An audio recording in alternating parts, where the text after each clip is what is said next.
সেই সাথে আজকেও আপনাদের সবাইকে আরও একবার আমন্ত্রণ জানাচ্ছি এবং শুরু করছি আজকের পুতাকাম শুরুতেই একটি ইমেল দিয়ে।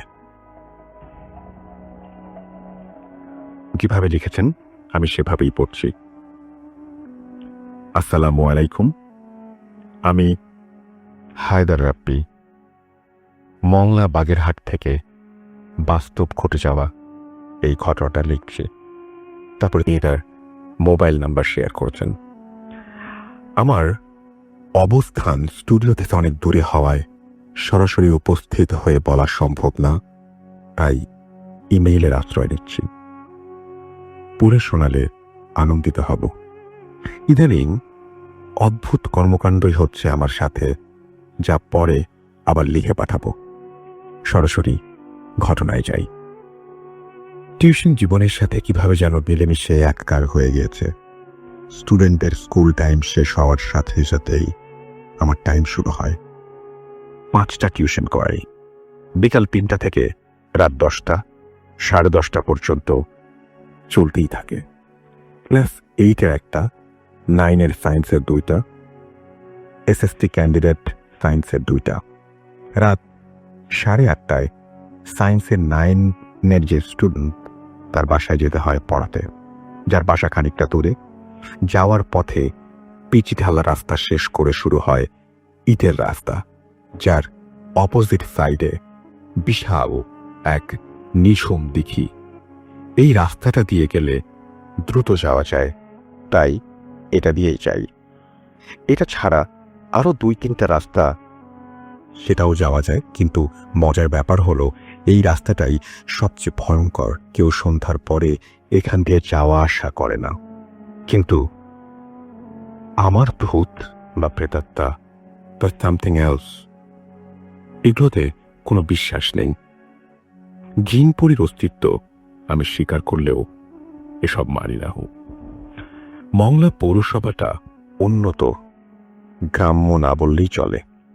অনেক ভৌতিক কার্যকলাপ ছিল, যা মা খালাদের মুখে শুনেছি। আমি পার্সোনালি ভূতের এক্সপিরিয়েন্সের শখও করেছি। উল্লেখ্য, আমি ক্লাস 3 থেকে অনার্স লাইফে টিচিংয়ের 3-4টা বছর চট্টগ্রামে শেষ করেছি। মংলায় এসেছি মাত্র 3-4 মাস।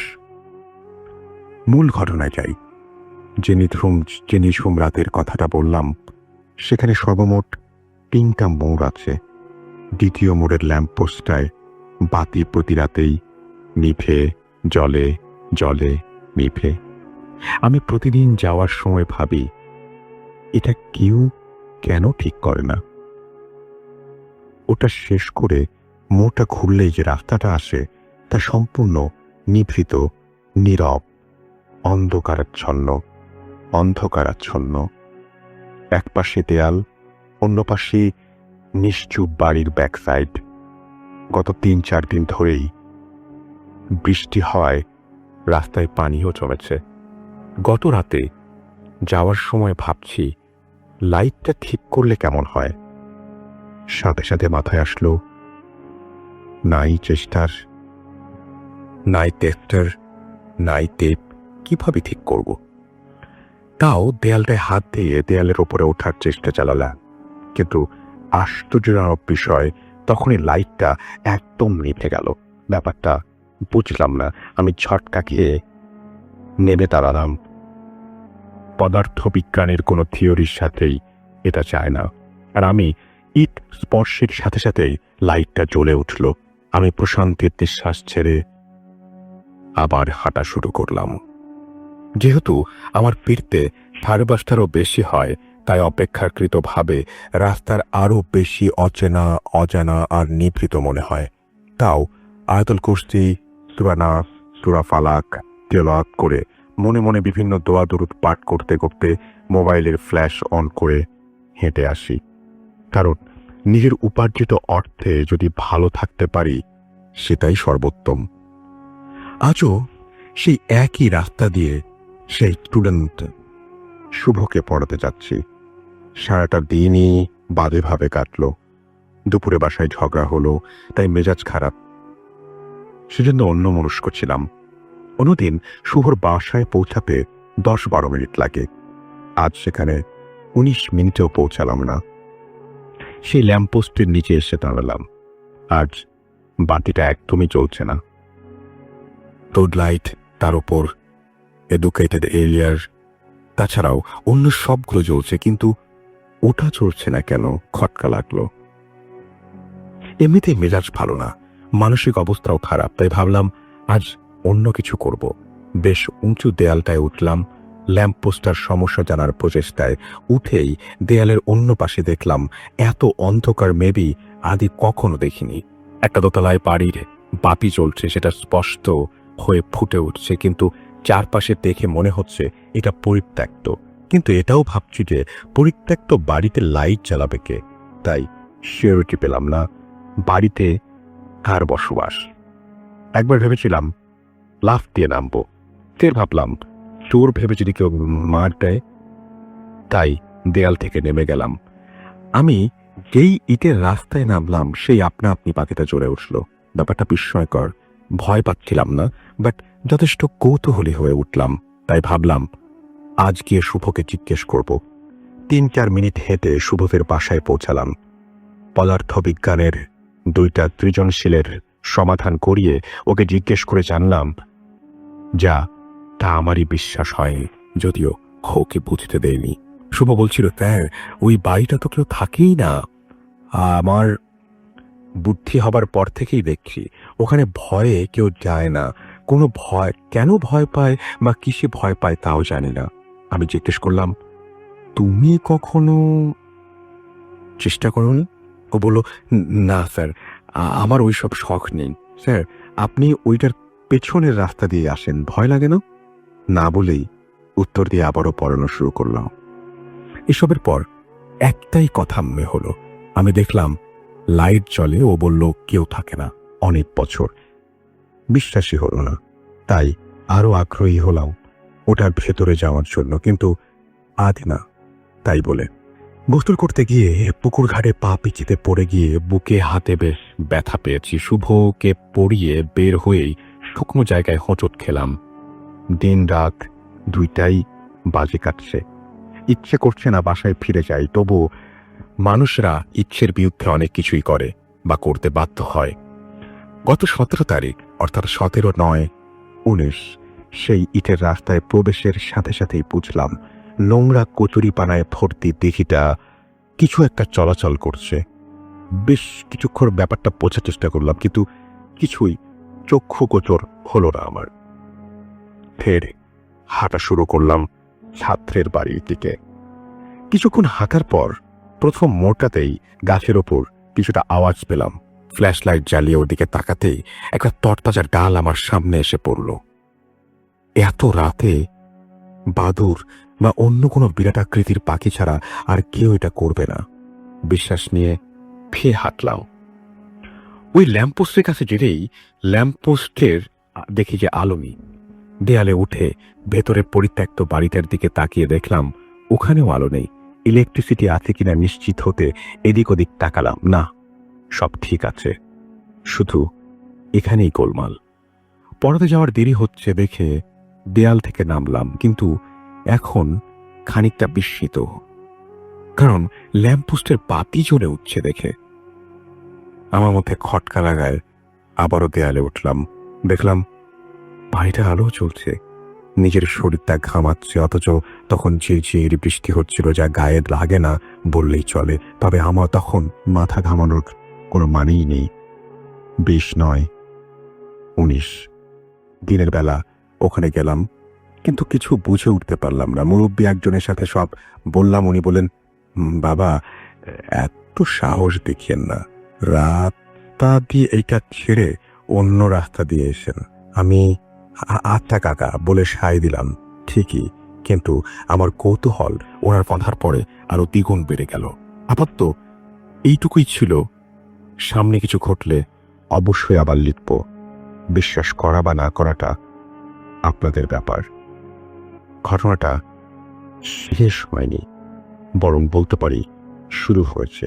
এখন তো চারিদিকে সবাই সিরিজের প্রতি ঝুঁকছে।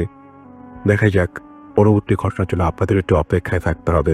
সুতরাং এই ঘটনাটা আমি পড়লাম এই জন্যই যে এই ঘটনার পরের অংশটুকু জানার জন্য আপনারা অপেক্ষায় থাকবেন। পড়লাম এই জন্য যে এই ঘটনাটা আসলেই কতটা রহস্যময় সেটা আমরা জানবো, এবং এইটা আমাদের কিছুটা হলেও ভাবাবে, আমাদের চিন্তিত করবে। যাই হোক, আমরা চলে যাব আমাদের প্রথম স্টোরিতে, এবং এইটা 4 জানুয়ারিতে স্টোরিটা আমরা শুনেছিলাম। এটা ছিল ওই দিনের সেকেন্ড স্টোরি। ঘটনাটা বলেছিলেন আপনাদের প্রিয় আফনান ভাই। চলুন শুনে আসি ঘটনাটি। তা যাই হোক রাসেল ভাই, আজকে ফার্স্ট যে ঘটনাটা আমি শেয়ার করব, আজকে দুটো ঘটনা আমি নিয়ে আসছি। যে দুটো ঘটনাই আমি রাজবাড়ির ঘটনা বলবো, আমার যে জেলা রাজবাড়ি। তো ফার্স্ট যেই ঘটনাটি আমি এখন শেয়ার করব, ঘটনাটির সময় ছিল 1992 সাল। এই ঘটনাটি তার সঙ্গে ঘটেছিল, উনি সঙ্গত কারণে ওনার নামটি বলতে নিষেধ করেছেন, এই কারণে ওনার নামটি আমি বলছি না, অন্য সব কিছু আমি বলছি। তো উনি ওনার এখনো রাজবাড়ী সদর যেই উপজেলা, রাজবাড়ী সদর যে শহরের একদম মানে প্রাণকেন্দ্রে যে বাজারটা রয়েছে, বাজারে ওনার গ্রোসারি শপ রয়েছে, যেটাকে আমরা মুদিখানার দোকান বলি। ওনার বাড়িটা হচ্ছে রাজবাড়ী জেলা থেকে একটু ভিতরে 1.5 থেকে 2 কিলোমিটার ভিতরে লক্ষ্মীকুল গ্রামে। তো উনি যে কাজটা করতেন সেটা হচ্ছে যে প্রায় রাত 9টার দিকেই দোকান বন্ধ করতেন এবং সবকিছু গুছিয়ে নিতে নিতে এবং বাড়িতে পৌঁছতে পৌঁছতে ওনার রাত 10টার একটু বেশি বেঁচে যেত। ওনার দোকানের যত কর্মচারী ছিলেন তাদের সকলের বাড়ি ছিল ওই লক্ষ্মীকুল গ্রামে। যে কাজটা করতো সেটা হচ্ছে যে উনি এবং ওনার কর্মচারী একসাথে বের হতো এবং কয়েকজন কর্মচারী বাড়িতে চলে যেত এবং 1-2 জন কর্মচারী ওনাকে ওনার বাড়ি পর্যন্ত এগিয়ে দিয়ে তারা আবার তাদের বাড়িতে চলে যেত। এটা ছিল একদম দৈনন্দিন ঘটনা। ঘটনাটির সময় এই ঘটনাটির সময় ছিল বৈশাখ মাস, যখন কালবৈশাখী ঝড়ের সময়। ওই দিন মানে বিকালের দিকে একজন অদ্ভুত চেহারার একজন লোক আসেন ওনার দোকানে, এসে বলেন যে ভাই, আপনার দোকানে তো বিশেষ করে মুদিখানার দোকানে অনেকেই তাবিজ লেখার সরঞ্জাম নিতে আসেন, তো আমার কাছে একটা জিনিস আছে, আপনি যদি এটা রেখে দেন তো ভালো হয়, তাহলে বিক্রি করে আমাকে টাকাটা দিবেন বা আপনি কিনে রেখে দেন আমার কাছ থেকে। আসলে ভাই অনেক সময় যারা তাবিজ লেখেন আর কি, যারা এই প্রফেশনের সাথে জড়িত আছেন বা এই বিষয়ে যারা পারদর্শী, ওনাদের লেখার জন্য বিভিন্ন ধরনের জিনিস, যেমন পাতলা কাগজ, জাফরান কালি, তারপরে আপনার শুকনো চামড়া, এই জিনিসগুলো লাগে আর কি বিভিন্ন ধরনের কাজের জন্য। তো উনি যে খেয়াল করলেন যে যে লোকটি আসছে উনি শুকনো চামড়া নিয়ে আসছিল। তখন জিজ্ঞেস করলেন যে এটা কিসের চামড়া? তখন উনি বললেন এটা হচ্ছে ছাগলের শুকনো চামড়া। কিন্তু রাসেল ভাই, দোকানদার লোকটি চামড়াটি হাতে নিয়ে উনি দেখেন চামড়াটি খুবই মসৃণ এবং খুব সুন্দর, মনেই হচ্ছিল না এটা ছাগলের চামড়া হতে পারে। তারপরও যেহেতু অনেক সুন্দর, মানে ওনাকে পছন্দ হয়ে গেল। উনি বললেন আচ্ছা ঠিক আছে, তো এই যেহেতু এই চামড়ার ক্রেতা খুব কম পাওয়া যায়, আপনি রেখে যান, বিক্রি হলে আপনি পরে 1 সপ্তাহ পরে আসবেন, আপনাকে যদি বিক্রি হয় আমি টাকা দিয়ে দেব। তখন উনি এক কথায় রাজি হয়ে গেলেন, উনি আর কোনো আর্গুমেন্টেই গেলেন না। এতে উনি অবাক হলেন, কি ব্যাপার, আমি বলে দিলাম, সাথে সাথে রাজি হয়ে গেল। তো যাই হোক রাসেল ভাই, ওই দিন বিকালে প্রচন্ড ঝড় হয়েছিল রাজবাড়ী শহরে, যেহেতু বৈশাখ মাসের সময় ছিল। আমরা জানি কালবৈশাখী ঝড়টা সাধারণত বিকাল বা সন্ধ্যার দিকে একটু বেশি হয় আর কি। বৈশাখ মাসের ওই ঝড়ের কারণে রাজবাড়ী জেলার বিদ্যুতের খুঁটিগুলো বেশ অনেক জায়গায় ভেঙে পড়ে। তখন আমাদের রাজবাড়ী জেলার যেই এটার লাইনটা ছিল সেটা ফরিদপুরের সাথে সংযুক্ত ছিল। ফরিদপুরের ওই কয়েকটা লাইন ছিঁড়ে পড়ার কারণে রাজবাড়ী জেলার বিদ্যুৎ টোটাল জেলায় বিদ্যুৎ বিচ্ছিন্ন হয়ে যায়। তো যারা এখন রাতের বেলা ওনারা যথারীতি মানে দৈনন্দিন যেভাবে যান আর কি, ঠিক সেভাবেই গুড়ি গুড়ি বৃষ্টি পড়ছিল, আকাশে বিদ্যুৎ চমকাচ্ছিল, ওটার মধ্য দিয়ে ওনারা কর্মচারী সহ উনি বাড়ির দিকে পা বাড়ান। রাসেল ভাই, যেহেতু বৃষ্টি হচ্ছিল, অন্যান্য কর্মচারীদেরকে উনি বললেন তোমাদের কষ্ট করে আর আমাকে বাড়ি পর্যন্ত এগিয়ে দিতে হবে না, তোমরা বৃষ্টির মধ্যে আর আমার বাসা পর্যন্ত আসার দরকার নাই, তোমাদের ফিরে যেতে আবার কষ্ট হবে, তোমরা বাড়ি চলে যাও।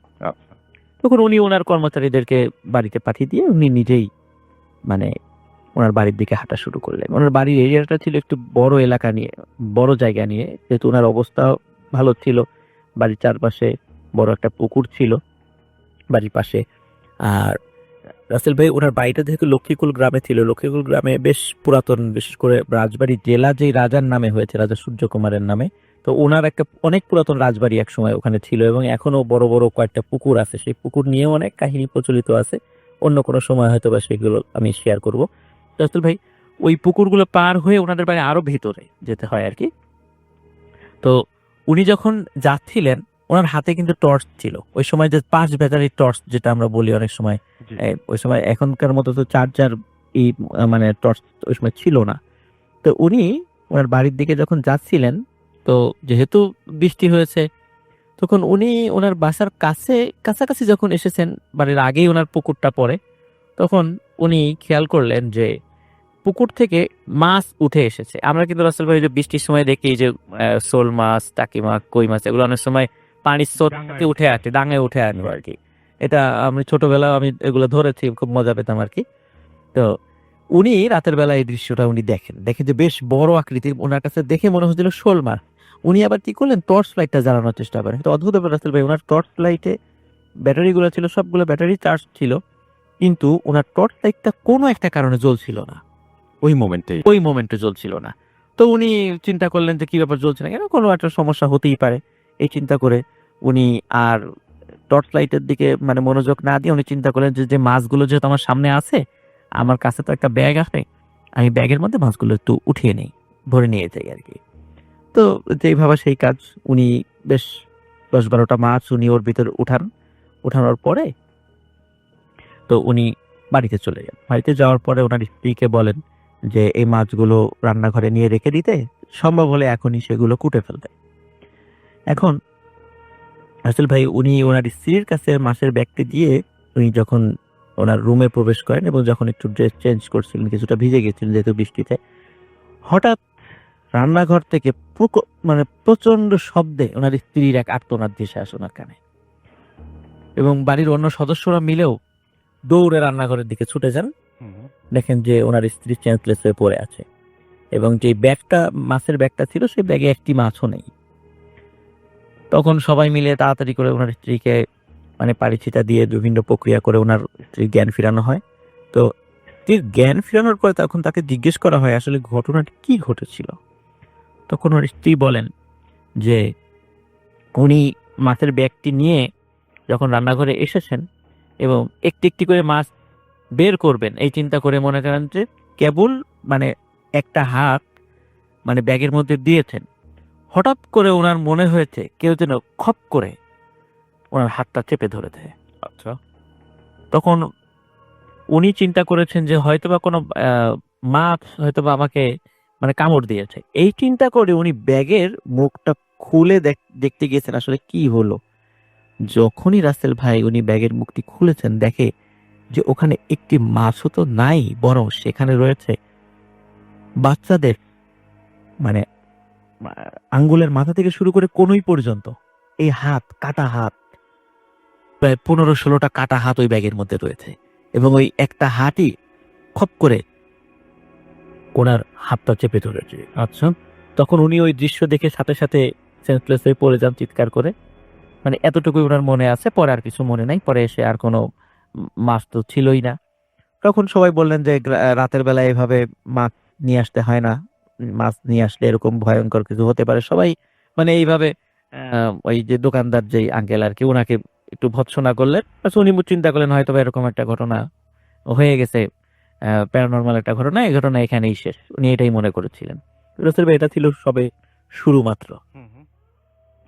তো এর ঠিক পরের দিন উনি যখন রাতের বেলা বাড়িতে ফিরছিলেন, বাড়িতে ফেরার পর ওই দিন আবার সব ওনার কর্মচারীরা ওনার বাড়ি পর্যন্ত এগিয়ে দিয়েছিল, যেহেতু আগের দিন একটা দুর্ঘটনা ঘটে গেছে।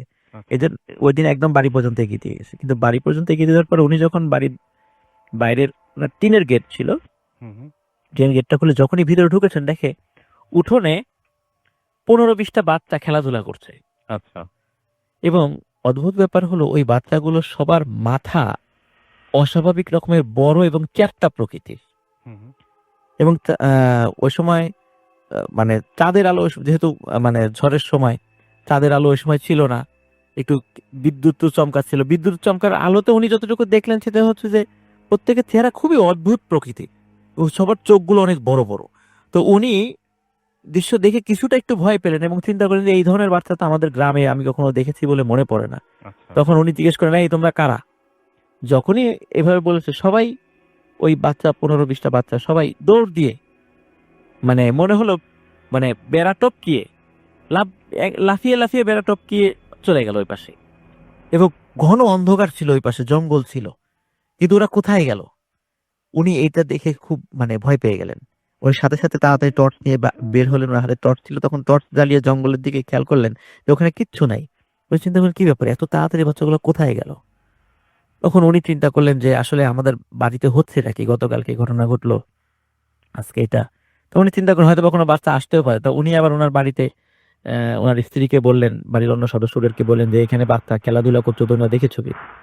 সবাই এক বাক্যে বললেন, কই না তো, আমরা তো এই ধরনের কোনো কিছু খেয়াল করি নাই, বা এরকম বাচ্চা খেললে তো আমরা টের পেতাম, ওটা তোমার মনের ভুল, বা এই সমস্ত বলে মানে তাকে এই কথা বলে দিল। কিন্তু উনি জানেন আসলে এটা তো তার মনের কখনোই ভুল ছিল না, উনি যেটা দেখেছেন উনি ঠিকই দেখেছেন। আসল ভাই, এর ঠিক পরের দিন থেকে আর একটা নতুন উৎপাত শুরু হলো। সেটা হলো রাতের বেলা যখন ওনারা ঘুমিয়ে থাকেন, তার ঠিক একটা কি দুটোর দিকে ওনার টিনের চালে মনে হয় কে যেন ধূপধাপ করে এক পাশ থেকে আর এক পাশে চলে যায়।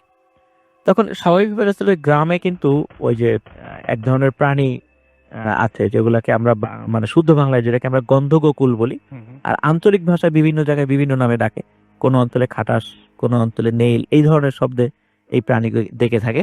তো ওনারা চিন্তা করেছেন হয়তো বা এই ধরনের প্রাণীই হবে যে রাতের বেলা এখান দিয়ে যাচ্ছে। কিন্তু রসুল ভাই, কিন্তু ওই ধরনের প্রাণীর যেই আকৃতি অনুযায়ী যেই ধরনের শব্দ হওয়ার কথা, তার থেকে আরো 5-6 গুণ বেশি শব্দ হয়। তার মানে ওর থেকে বড় কিছু।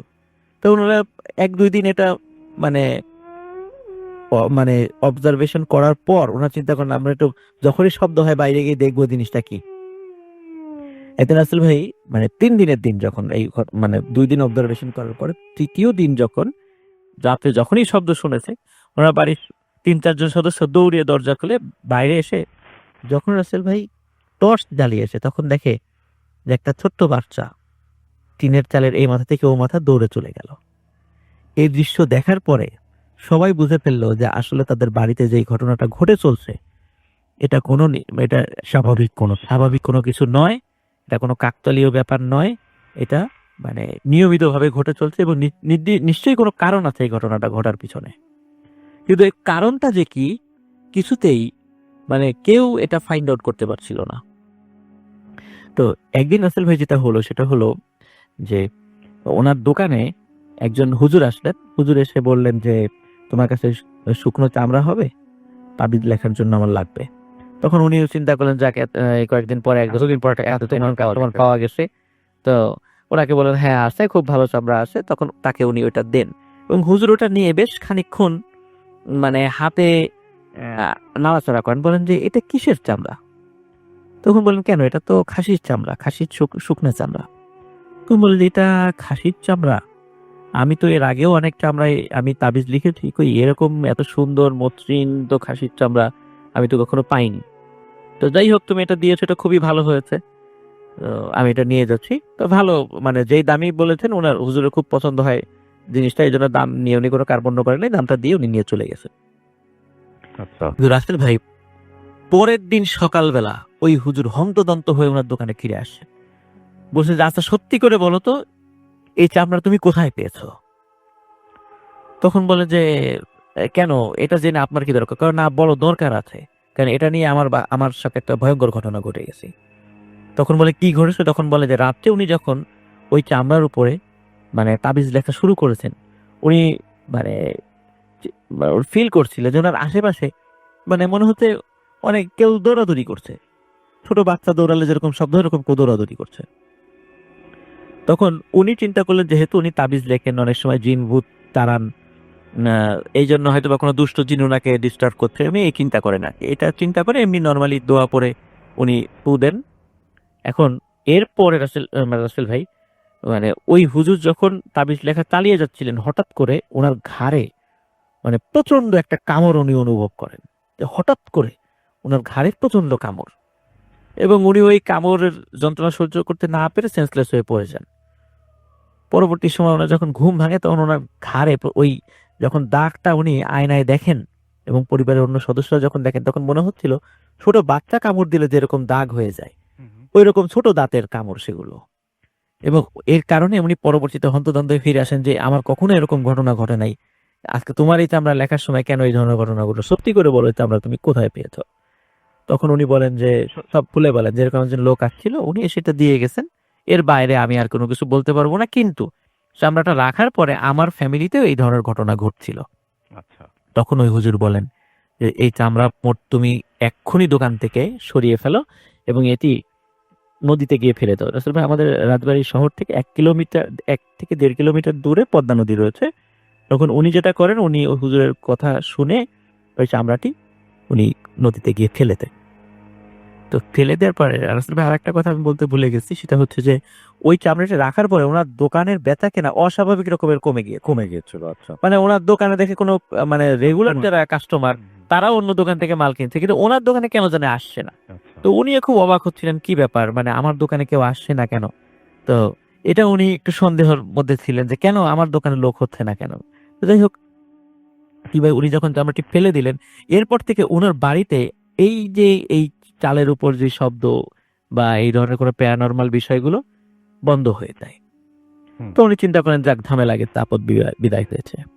তো আসলে ভাই এই ঘটনার সপ্তাহখানেক পর উনি যখন রাতের বেলা ওনার বাড়িতে আবার ফিরছিলেন, হঠাৎ ওনার গেটের কাছে উনি দেখেন যে চাদরে মাথা ঢাকা এবং সারা শরীর মোড়ানো একজন ব্যক্তি দাঁড়িয়ে আছে। তখন উনি বলেন কে? যখনই কে বলে তখন ওই লোকটি দৌড়ে চলে যায় জঙ্গলের দিকে। কিন্তু জঙ্গলের ভাই ওখানে ঘন জঙ্গল, মানে ঝোপঝাড় আর কি, ওখান দিয়ে বেরোনোর কোনো পথ নাই, কিন্তু ওই ওই ভিতরে চলে যায়। তখন উনি এটা দেখে চিন্তা করেন যে এটা কে আসলো। এটা দেখে উনিও ভয় পান যে আবার নতুন করে কোনো সমস্যা শুরু হলো কিনা। এরকম রাসেল ভাই এরপরে উনি চিন্তা করেন যে না, আমার দোকানের কর্মচারীদেরকে এরপর থেকে বলবো আমাকে একদম যেন বাসার ভিতরে নিয়ে ঢুকিয়ে দিয়ে আসে। আসলে ভাই মানে এরপরে ওনার কর্মচারী ওনার বাসার ভিতরেই ঢুকে নিয়ে মানে দিয়ে আসতো, মানে গেটটা পার করে দিয়ে আসতো। এখন আসলে ভাই এর পরে যে ঘটনাটা ঘটে সেটা হলো যে গেট পার করে ভিতরে ঢুকেছে, হঠাৎ করে দেখে ওনার দরজার সামনে কি যেন বসে রয়েছে, আচ্ছা। ওই যে চাদর পরা। তো যখনই বলে কে, তখনই সে লাফ দিয়ে ওই যে ঠিক যেমন ওই বাচ্চারা যেমন টিনের গেটটা টপকিয়ে খুব মুহূর্তের মধ্যে চলে গিয়েছিল, ঠিক উনি এরকম লাফ দিয়ে চলে যান। এটা দেখে উনি বুঝতে পারেন যে এটাও স্বাভাবিক কিছু না, এটাও অস্বাভাবিক কিছু। তো এরকম রাসেল ভাই প্রায়শই ওনার সাথে ঘটতে থাকে এবং বাড়ির সদস্যরাও টের পান যে রাতের বেলা ওনার বাড়ি ওনাদের বাসার চারপাশ গিয়ে কেউ যেন ঘোরাঘুরি করছে। তো আসলে ভাই একদিন উনি চিন্তা করেন যে যেভাবেই হোক এটাকে ধরতে হবে, মানে উনি একটু সাহস করেন যে এভাবে আর চলতে পারে না, এটা নিশ্চয়ই কোনো মানুষ নতুন করে আমার সাথে দুষ্টামি শুরু করেছে, এরকম উনি চিন্তা করেন। তো আসলে ভাই এরপরে একদিন উনি আসছেন, তো সেদিন আর বাড়ির সামনে না, ওই দিন আবার কোনো কারণে উনি দাওয়াত খেয়ে এক জায়গা থেকে ফিরছিলেন। ওই সময় বেশ রাত হয়ে যায় বাসায় ফিরতে ফিরতে। তখন পথিমধ্যে দেখে এরকম চাদর পরা একজন লোক দাঁড়িয়ে আছে। তখন বলে এই কে?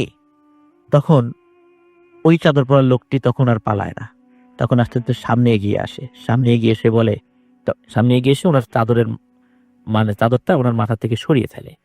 সরিয়ে ফেলার পর দেখে যে ওটা সেই লোক যে ওই চামড়াটি দিয়ে গিয়েছিল তার দোকানে। তখন সে বলে যে আমার চামড়া ফেরত দে। তখন বলে যে আমি চামড়া ফেলে দিয়েছি। তো তুই কেন ফেললি? আমার চামড়া ফেরত দিতে হবে। তখন বলে যে এটা কোনোভাবেই সম্ভব না, আমি নদীতে ফেলে দিয়েছি, বলে তোর অনেক ক্ষতি হবে। এটা বলেই রাসেল ভাই সে অদৃশ্য হয়ে যায়। তো ওই দিন রাতে রাসেল ভাই যে ওনার তো 3টা ছেলে সন্তান এবং 2টা কন্যা সন্তান ছিল। তো ওনার একটা সন্তান ঘুমের ভিতরেই মারা যায়। আচ্ছা। মানে কোনো তার শরীরে কোনো আঘাতের চিহ্ন ছিল না, কিছু ছিল না, ঘুমের ভিতরেই মারা যায়। এরপর থেকে রাসেল ভাই উনি আর কখনোই মানে সামনাসামনি কোনো ওই বাচ্চা বা ওই চাদর পরিহিত কোনো লোককে না দেখলেও উনি এখনো ঘুমের মধ্যে ওই চাদর পরিহিত লোককে স্বপ্ন দেখেন অস্পষ্টভাবে, এবং অনেক বাচ্চাদেরকে উনি দেখেন, ওই যে অদ্ভুত চেহারার বাচ্চাদেরকে উনি ঘুমের মধ্যে স্বপ্ন এখনো দেখেন। আচ্ছা। তো এখনো ওনার সাথে ঘটনাটা চলছে। তো যেহেতু ওনার সাথে এখনো ঘটনা চলছে, এই জন্য উনি নামটা বলতে আমাকে নিষেধ করেছিলেন যেন আমি নামটা না বলি। তো এটাই ছিল রাসেল ভাই আমার পার্ট স্টোরি। আসসালামু আলাইকুম রাতুল ভাই, আমি আসিফ মাহমুদ, আমি রাজশাহী থেকে বলছি। ঘটনাটি আমার কাছে কালেক্টেড করা এবং যে ঘটনাটা বলেছেন নাম পরিচয় না বলার স্বার্থে, এবং এটি একটা নাইট গার্ড আঙ্কেলকে অনেক জোরাজুরি করার পর ঘটনাটি বলে এবং আমাকে যেভাবে বলেছে আমি সেভাবে শেয়ার করছি। তখন 2009 সাল ছিল এবং আঙ্কেলের ছেলে দিয়েছিল সে সপ্তম শ্রেণীর প্রায় শেষের দিকে এবং অষ্টম শ্রেণীতে উঠবে এমতো অবস্থায়। তো সে ভাইয়া ছোট থেকেই শুনতো যে তাদের বাসার পাশে যে গাছটা রয়েছে একটা লিচু গাছ ছিল। তো লিচু গাছটা অনেক পুরনো এবং সেখানে লোককথায় প্রচলিত ছিল যে সেই গাছে নাকি জিন থাকে, বই থাকে এবং অনেকে অনেক আওয়াজ শুনতো, অনেক কিছু দেখতো। তো সে ভাইয়ার ছোট মানে যে যার ঘটনা যাকে নিয়ে তাকে আমি ভাইয়া বলে সম্বোধন করছি।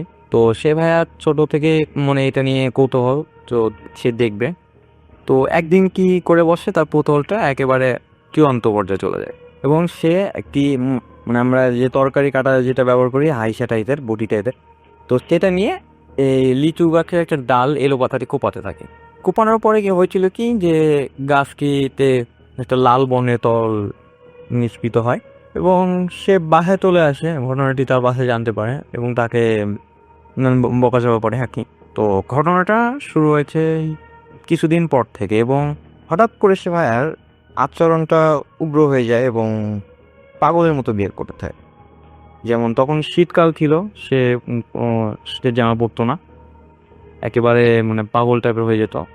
আর মানে অনেক ভর দুপুরবেলা দেখা যেত সে গাছের উপর উঠে থাকে এবং পানি যেটা পুকুর থাকে এই পুকুরে নেমে যায়। তারপরে যে রাতে মানে রাতে বলে রাখি সে রাতে নাকি মানে ঘুমাতো না, মানে বাসায় ঘুমাতো না। তাকে যে পুরোনো কবরস্থান মানে আঙ্কেলের বাসার পাশে যে কোনো কবরস্থান সে মানে ভাঙা কবরগুলোতে সে ঢুকে থাকতো কাঁধে। এবং যদিও বা সকালবেলা তাকে দেখা যেত এবং সকালবেলা সে বাসায় আবার আসতো। তো রাতে দেশে বাসা থাকতো না, এভাবে তাকে মানে বেঁধে রাখা হয়, অনেকভাবে তাকে আটকানোর চেষ্টা করা হয়। তো কিছুতেই কোনো কাজ হচ্ছিল না, সে চলে যেত কোনোভাবে চলে যেত সে কবরগুলোতে। সেই জন্য তার বাসার সামনে মানে উঠোন আঙিনা যেটা আমরা বলি, তো সেখানে একটা নাকি কবর খোঁড়া হয়েছিল এবং প্রিন্ট পিক দিয়ে একটা কবরের মতোই বানানো হয়েছিল এবং রাতে সেখানে তাকে রাখা হতো এবং খাওয়ার দিলে সে খাইতো না। আর সে কেমন যেন একটা মানে পশুর মতো আচরণ শুরু করে, মানে গোঙায় এবং নাকি সুরে কথা বলতো। তো যেখানে যে ভাইয়া এখন কবরটি রয়েছে এই যে নাইট গার্ড ইয়া আন্টি, তো ভাইয়ার আম্মু যে খেয়াল করে যে কবর থেকে নাকি একটা মিষ্টি টাইপের সুঘ্রাণ আসতো এবং মনে হচ্ছে কবরের ভিতরে তার ছেলে একা নয় এবং বেশ কয়েকজন রয়েছে এবং তারা গল্প করছে, বুঝে শব্দ শোনা যেত। যদিও বা আন্টি কাছে যেত না, ওই তাকে কেউ না হতো না, যেহেতু তার স্বভাবটা উগ্র ছিল, সে সহজে আক্রমণাত্মক হয়ে যেত। তো সেই কারণে না হতো না, জাস্ট দূর থেকে দেখতাম কথোপকথন চলতো এবং ডিম লাইটের মতো ছোট্ট আলো জ্বলতো কবরের ভিতরে। যদিও বা সেখানে লাইটের ব্যবস্থা করা হয়েছিল, তো যাই হোক ওখানে লাইট জ্বলতো একটা সবুজ কালারের। আর সেখান থেকে আতর টাইপের যদি আঙ্কেলের ভাষ্য মতো আতর টাইপের একটা স্মেল আসতো আর গুনগুন শব্দ হতো। যদিও বা তার ছেলে একাই থাকতো, সে ভাইটা একাই থাকতো, তবুও ভাই কবরের ভেতরতে গুনগুন একটা আওয়াজ আসতো। এভাবে একদিন দেখার জন্য যে প্লেনটিতে হালকা করে রাখে দিনের বেলা, যে দেখবে কে আসলে এখানে আসে তার সাথেও। যে ছেলে এমন হয়ে যাচ্ছে, ছেলে এমন আচরণ, বাপ মা স্বাভাবিক। তো যে কবর যে রাতের বেলা যখন ভাইয়াকে ঢোকানো হয় কবরের ভেতরে, ওই কৃত্রিম কবর যেটা, তো সেখানে এবং প্লেন সিটটার একেবারে মানে হালকা ছিল যাতে কেউ সহজে তুলে ফেলতে পারে। তো যখন গুনগুন আওয়াজ শুরু হয় ভাইয়া সাথে সাথে কি করে আঙ্কেল আন্টির এবং কয়েকজন নেবার ছিল তারা মিলে পুরো প্লেন সিটটা উঠে নেয়। তো ওটা সাথে সাথে দেখে যে কয়েকজন মানে অনেক বৃদ্ধ, মানে একেবারে মানে বৃদ্ধ বয়স, তাদের চোখের ব্রু সাদা ছিল, মুখ ভর্তি দাড়ি এবং সেগুলো পেকে গেছে একেবারে, মানে সাদা একেবারে, মানে চোখ ভালোভাবে দেখা যাচ্ছিল না চোখের ব্রুর কারণে। আর যে দাড়ি ছিল অনেক লম্বা লম্বা এবং লোকগুলো অনেক লম্বা ছিল, ওখানে বসেছিল। এবং যে বেডশিটটা তোলা হয় কিছুক্ষণ উপরে তাকিয়ে থাকে, তারপরে তা একেবারে উপরে উঠে মিলিয়ে যায় হাওয়াতে। এই ঘটনার পর থেকে কৃত্রিম কবরে তাকে রাখা হয় না ভাইয়াকে, এবং তার পায়ে কি হলো লোহার শিকল বাঁধা হলো এবং যে তার একটা মানে বেডরুম ছিল তা এসে বেডরুমে তাকে আটকানো শুরু হলো। তো বেডরুমে আটকানোর পরেও কিন্তু রাত্রেবেলা ঘটনাটা মানে আরও ভয়ঙ্কর হয়ে যেত। সেখান থেকে মানে যে কুকুর কান্না করলে যেমন একটা আওয়াজ হয় তেমন আওয়াজ হতো রাতে, অনেক রাতে তেমন আওয়াজ হতো। তারপরে ঘরটা হট করে অস্বাভাবিক হারে মানে একটা কেমন একটা বিদ্যুটে গন্ধ সৃষ্টি হতো। তারপরে যে ইয়া রয়েছে যে ভেন্টিলেটর এই পাশে রুমে, সেই ভেন্টিলেটর থেকে নাকি দেখতো যে আগুন জ্বলছে রুমে, এগুলো করতে থাকতো। এবং এক পর্যায়ে এগুলো চলতে চলতে যে ভাইয়াটার একেবারে অচনীয় হয়ে যায়, তো সে কিছুদিন খাওয়া দাওয়া বন্ধ ছিল, একেবারে শুকিয়ে গিয়েছিল, মানে হাড় বোনা যেত আর কি, এমন হয়ে গিয়েছিল। তো কিছুদিন যাওয়ার পরে ট্রেনে যে রেল লাইন আছে সেখানে মানে ট্রেনের নিচে করে ভাইয়াটার মৃত্যু হয়। তো মৃত্যু হওয়ার পর থেকে যেই বেডরুমটা ছিল, ওনার যে ব্যবহৃত বেডরুমের কৃত্রিম কবরটা কোনো কারণে ধসে যায়, ধসে একেবারে পরিপূর্ণ হয়ে যায়, মাটি ধসে পরিপূর্ণ হয়ে যায় একা একা কোনো কারণ ছাড়াই। আর যে বেডরুমে যাকে শিকল দিয়ে বাঁধা হয়েছিল, সে বেডরুমে থাকার চেষ্টা করে এই আন্টিরা, তো থাকতে পারতো না।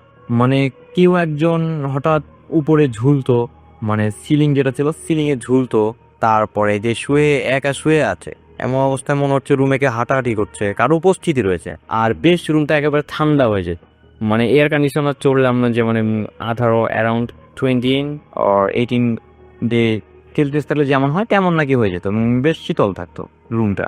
আর জানালাগুলো খোলা হতো না যেহেতু, তো সে রুমটা শীতল হয়ে যেত। তো আন্টি জানালা খোলা হয় না, বা একটু রুমটা ছায়াতে হওয়ার কারণে হয়তো ঠান্ডা। উপস্থিতিগুলো তো এভাবে সন্দেহ করে মিলাদ পড়ানো হয়। তো মিলাদ পড়ানোর পরে যদিও বা এই ঘটনাটা একটু কমেছে, কিন্তু রুমে একেবারে কেউ থাকার অনুপযোগী হয়ে পড়ে। যেমন রাত্রেবেলা যদি কেউ শুয়ে থাকতো, তার মানে যে ঘুমিয়ে যেত, তার যে কাঁথা যদি নিত তো কাঁথা একেবারে পেঁচিয়ে যেত গলায়।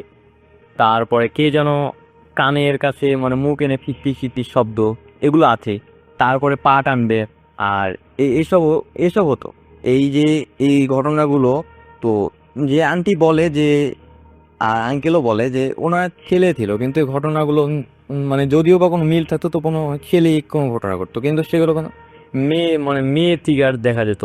এবং মেয়ে মানে কণ্ঠ যে কানের কাছে ফিস করে কথাবার্তা চালাতো, এগুলো নাকি মেয়েরই কণ্ঠ ছিল, মানে তাদের ভাষা। তো এইভাবে চলতে থাকে। তো একসময় সিদ্ধান্ত নেয় যে রুমে থাকবে না কেউ, এটাকে মালামাল যা আছে বাসায় পুরনো সেটা রাখার জন্য সিলেক্ট করা হয়। তো সেইভাবেও চলতে থাকে। তো মালামালগুলো স্বাভাবিকভাবে থাকে না, এইটা এখানে রাখছে, পরের দিন এখান থেকে এটা গায়েব হয়ে যায়, বা আবার কিছুদিন পরে একা একা চলে আসে, বা এই জিনিস এখানে রাখছে তো অন্য জায়গায় চলে যাচ্ছে, ভেঙে যাচ্ছে, এরকম হচ্ছে। আর সে রুম থেকে তারপর থেকে যে যখন মালামালের এটা যে প্লে করা হয়, তো রুম থেকে ভাইয়া উদ্ভট একটা গন্ধ আসতো। আর যে আমরা যে কুকুর কান্না, মানে আগে বলছি যে কুকুর কান্না করতো, সেরকম একটা মানে জোরে একটা সাউন্ড হতো, যেটা প্রতিবেশী নেইবার যা ছিল তারা সবাই শুনেছে। এবং আমি জিজ্ঞাসা করেছি, তো সবাই হ্যাঁ এটা সম্মতি জানিয়েছে এরকম হতো। তো তখন ছিল হচ্ছে মার্চ মাস, এবং মার্চ মাসে যে আমাদের যেই রয়েছে যে 17 মার্চ একটা ছুটি থাকে, তো সেই ছুটিতে হয়েছিল কি যে আন্টিদের বাসায় এক মানে অতিথি আসার পরে হয়েছে কি যে রুম যেহেতু শর্ট ছিল, তো এই মালামালগুলো এক সাইডে রেখে এই আঙ্কেল আর এই আঙ্কেলের যে ভাইপু ছিল কে এই রুমে একসাথে থাকার সিদ্ধান্ত হবে, লাইট টাইট চেক করে সবকিছু রুমটা আমাদের তারা জানতো। তো তারা ঢোকে এবং একসাথে থাকার সিদ্ধান্ত না। অনেকদিন পর রুমটা খোলা হয়েছিল, রুম থেকে একটা কেমন গন্ধ আসছিল, প্লাস কেমন যেন একটা ঠান্ডা পরিবেশ ছিল, অল টাইম মানে ঝিম ধরে একটা পরিবেশ থাকতো রুমে। এটা এর আগে ছিল না, মানে ওই ভাইয়াটার মৃত্যুর আগে এরকম ছিল না, হঠাৎ করে হয়ে গেছে।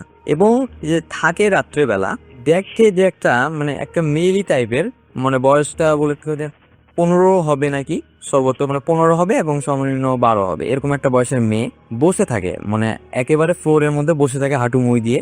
আর যে পুরো রুমের মধ্যে একেবারে বন্ধ, আর মেয়েটা হালকা হালকা করে কান্না করে, আর কান্না করছে প্লাস যে রয়েছে যে চুলগুলো টেনে টেনে টেনে টেনে ছিটছে, মানে এই যে কয়েকটা আঙুলে করে টেনে টেনে ছিটছে, প্রায় 10-12 একটাতে এইভাবে টেনে টেনে ছিটতে চুলগুলো।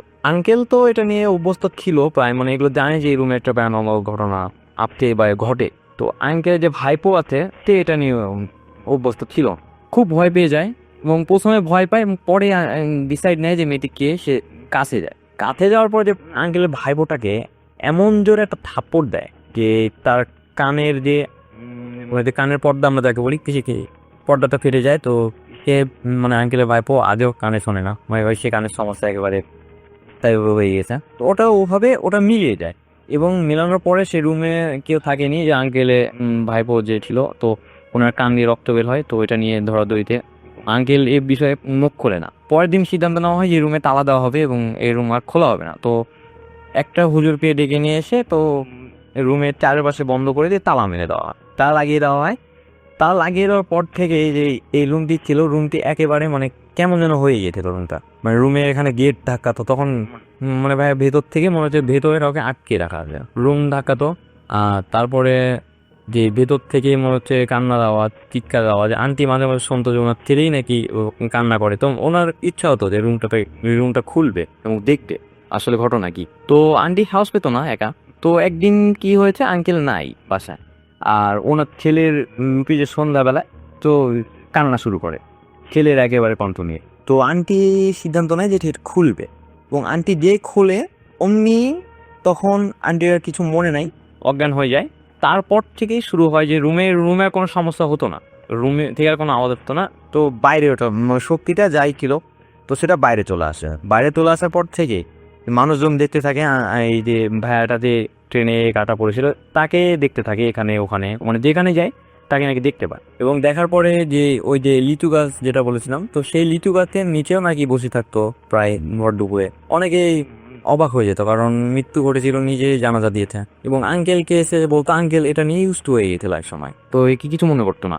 একদিন হইতে আঙ্কেল মানে হাট থেকে ফিরছিল, কবুতরের হাট ছিল, আঙ্কেল কবুতর মানে বুঝতো। তো কবুতরের হাট থেকে ফেরার সময় কিছু একটা আঙ্কেলের পিছু নেয়, এবং সেটা তখন প্রায় বারোটার নাগাদ ছিল দুপুর। তো কিছু একটা পিছু নেয় সাইকেলে। তো এটা আঙ্কেল বুঝতে পারার পরে আঙ্কেল ভাবে যে কবুতর নিয়ে আসতে চোর নাকি বা কেউ ফলো করছে নাকি, চিন্তায় এরকম কি ভাবে। তো যখন আমাদের যে 14 পাই যে রাস্তাটা আছে, আমরা অনেকেই রাস্তায় বাসী অনেকে চেনে, 14 পাই যে বদ্ধভূমি থেকে যে 14 পাই যে একটা লাল রাস্তা কুয়ার, এই কুয়ার রাস্তা যখন আসে, কবুতরগুলো ভেতরে যে খোপটা ছিল, কবুতরগুলো খোপের মধ্যে নাই, এবং খোপের মধ্যে নাই। ভিতর আঙ্কেল দেখে কবুতরগুলো আর কোনো সারা শব্দ শোনা যাচ্ছে না। আঙ্কেল সাইকেলটাই দিকে স্ট্যান্ড করে খোপটাতে দেখে যে কাটা কাটা আঙুল এবং হাত, তারপর একটা পিত্তি, মানে একটা মানে পিত্তি মেয়ে মানুষ, মানে ফিমেল পিত্তি, তার কাটা একটা মাথা, এভাবে টুকরো টুকরো হয়ে প্রতিটা কবুতরের খোপে, মানে 20টার মতো খোপ ছিল। তো 20টাই এখানে একেবারে চিটা হয়ে আছে।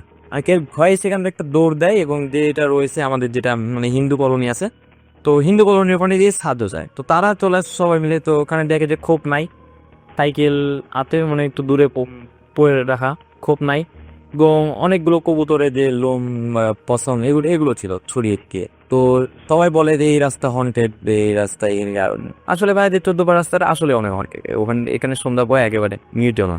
তো এই রাস্তাটা হন্টেড, এভাবে এখানে আপনি এইভাবে আসা ঠিক হয়নি কবুতর নিয়ে, এখানে অনেকের সাথে এগুলো হট। তো আঙ্কেলকে তার আগে এগিয়ে দেয়, এগিয়ে আসার পরে আঙ্কেল বাসায় এসে মানে একেবারে অসুস্থ হয়ে যায়। অসুস্থ হয়ে যাওয়ার পরে এক সময় ধীরে ধীরে আঙ্কেলকে স্বপ্ন দেখায় যে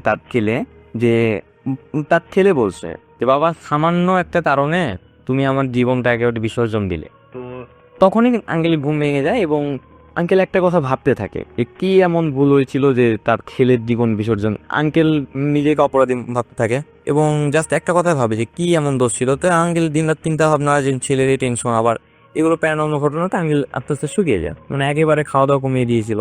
তো এইভাবে চলতে চলতে পুরো সংসারটা একেবারে কেমন হয়ে গিয়েছিল। ওটাতে এক সময় হয়ে থেকে আঙ্কেল এক অ্যাক্সিডেন্ট হয়, এবং অ্যাক্সিডেন্টে একটা পা অকেজো হয়ে যায়। ও পাটা অকেজো হওয়ার পর থেকে যে বেড রেস্টে ছিল, বেড রেস্টে প্রতিদিন যে আঙ্কেলের যে ছেলেটা ছিল, যে বলছি যে ভাইটা, ওই ভাইটা নাকি প্রতিদিন আসতো, এবং এতে আঙ্কেলের মানে পায়ে যে এখানে ব্যথা ছিল সেখানে নাকি মানে যে আমরা বলি যে এখানে মানে মালিশ করে দেওয়া, মানে মালিশ করে দিত। তারপরে কান্না করতো দূর থেকে দাঁড়িয়ে দাঁড়িয়ে, মানে কাপে আঁকতো, জাস্ট মালিশ করতো, কোনো কথা বলতো না, দূরে দাঁড়িয়ে কান্না করতো, এবং বলতো বাবা তুমি দায়ী, আমার এই অবস্থার জন্য তুমি দায়ী। এমন করতে করতে আঙ্কেল এক পর্যায়ে শুকিয়ে গিয়েছিল। তো এটা সবাই বুঝতে পারে, এবং আঙ্কেলকে কবিরাজের কাছে নিয়ে যাওয়া হয়। কবিরাজের কাছে নিয়ে যাওয়ার পরে যে কবিরাজ বলে যে আসলে আপনার ছেলে এই যে হয়েছিল এই বিষয়টা, আপনি কোনো কারণে হয়তো তাকে কিছু বলেছিলেন, এবং যেটা বা কোনো এক কারণে তাকে অবহেলা করেছিলেন, যার কারণে আপনার ছেলের মৃত্যু হয়েছে এই বিষয়টা নিয়ে। বা তো এটা আঙ্কেল বুঝতে মানে আঙ্কেল স্বীকার করে না, কারণ আঙ্কেল এই জাতীয় কিছু করেনি, ওরা বড় ছেলে ছিল কোনা, তো এমন অবহেলার কোনো কথা আসে না। তো আঙ্কেল এটা মেনে নিতে পারেনি এবং এইভাবে চলতে থাকে। ওই যে রুমটা বলছিলাম, যে বেডরুম, যে ভাইয়ার বেডরুমটা, ওটা আজ পর্যন্ত বন্ধ আছে। এবং ঘটনাটা আজও আঙ্কেলের সাথে ঘটে এবং বলে যে আমার ছেলে আজ পর্যন্ত আমার সামনে আসে পায়, আমি মাঝে মাঝে দেখি। এবং দেখতে থাকে, এইভাবে দেখে। আন্টি দেখে না আসলে, আঙ্কেল দেখে। এবং যে লিচু গাছটা রয়েছে, লিচু গাছটা আজও বিদ্যমান ভাইয়া। তো লিচু গাছে যে ভাইয়া একটা কোপ দিয়েছিল, মানে ডালের এখানে, সেই কোপটাও দেখেছি আমি। এটা এখন পর্যন্ত আছে, আশ্চর্য বিষয়, কোপটা এখন পর্যন্ত আছে। আমি ইমেলে ছবি অ্যাটাচ করে দিয়েছি, তো আপনি যদি ভাইয়া চান তো শেয়ার করতে পারেন, সমস্যা নেই। এবং এটাই এই ঘটনা ছিল আঙ্কেলের কাছ থেকে শোনা। সবাইকে আমার সালাম, আসসালামু আলাইকুম। তো যাচ্ছি ঘটনায়। তুই রাসেল ভাই, আসসালামু আলাইকুম, কেমন আছেন সেটা আর জানতে চাইলাম না, কারণ মহান আল্লাহ আপনাকে সব সময় ভালো রাখেন। আমি ভূত এফএমের একজন ফ্যান ও নিয়মিত শ্রোতা।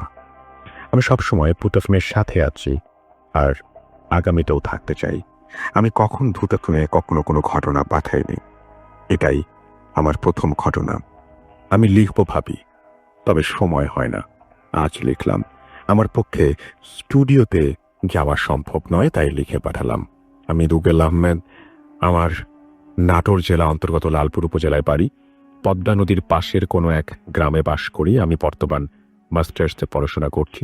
আমি যে ঘটনাটি লিখলাম সেটা আমার সাথেও আমার এলাকার 4 জনের সাথে ঘটে যাওয়া একটি ঘটনা।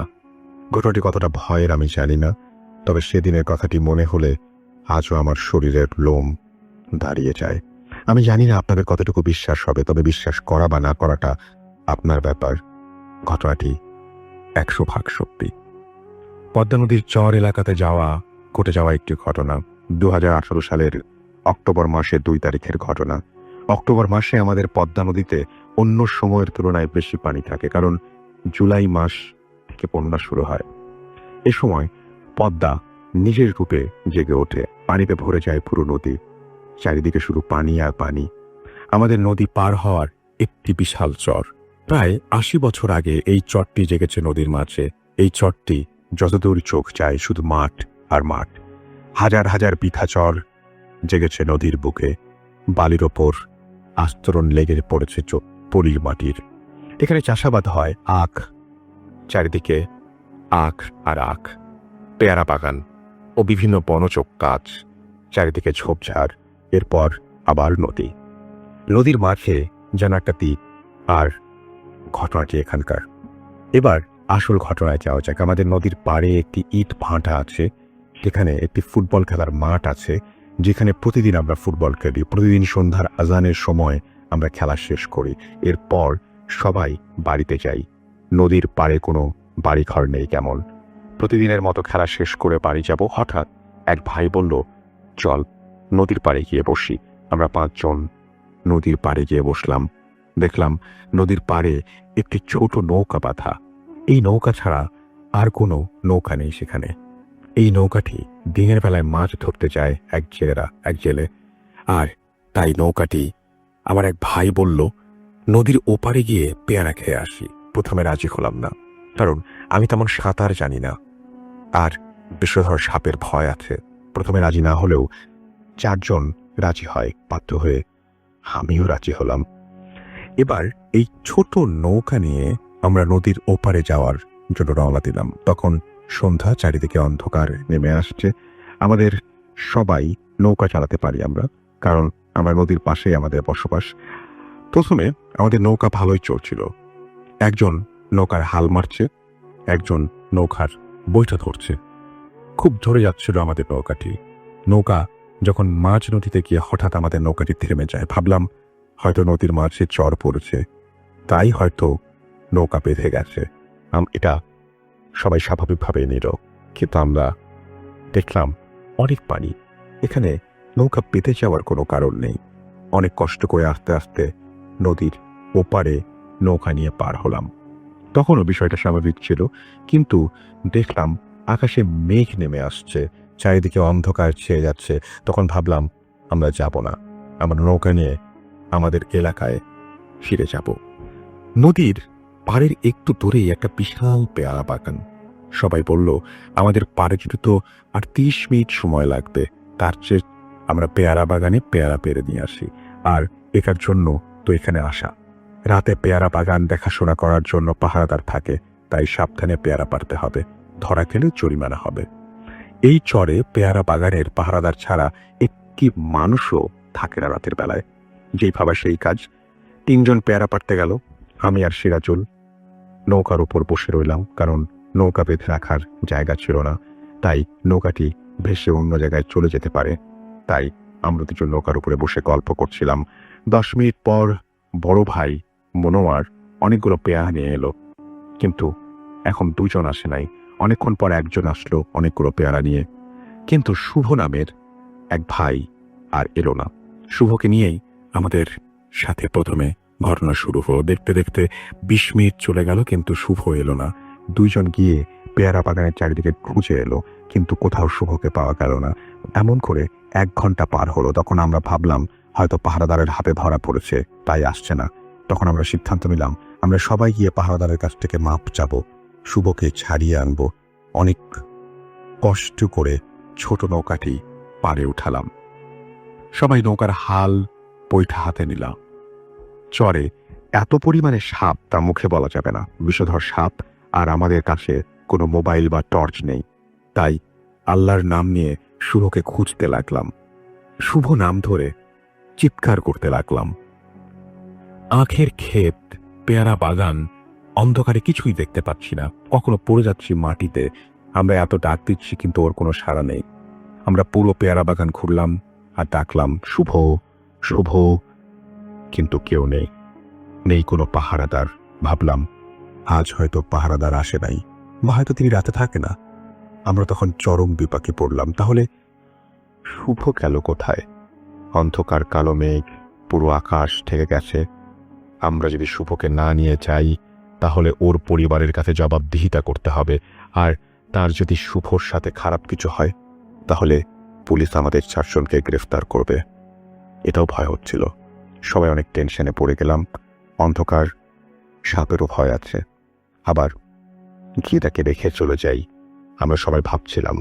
আমাদের এলাকাতে আরো লোক নিয়ে এসে খুঁজব, কিন্তু আমরা যদি গ্রামের লোকজন ডাকতে হয়, তাহলে অনেক সময়ের ব্যাপার। তাই শুভ যদি এসে নৌকা না পায়, তাহলে সে ভয়ে মারা যাবে, কারণ এই পারে তো আর নৌকা নেই। সবাই বললাম আমরা আগে ভালো করে খুঁজে দেখি। এদিকে আমাদের সাপ যদি কামড় দেয়, ভয়ে গা ঝমঝম করছিল। কিন্তু কি আর করার আছে আমাদের? সবকিছু মহান আল্লাহ তাআলার উপর ছেড়ে দিলাম। আমরা সবাই চিৎকার করে ডাকছি শুভকে, কিন্তু কোথাও সাড়া নেই। চারিদিকে শুধু অন্ধকার আর চিচি পোকার ডাক।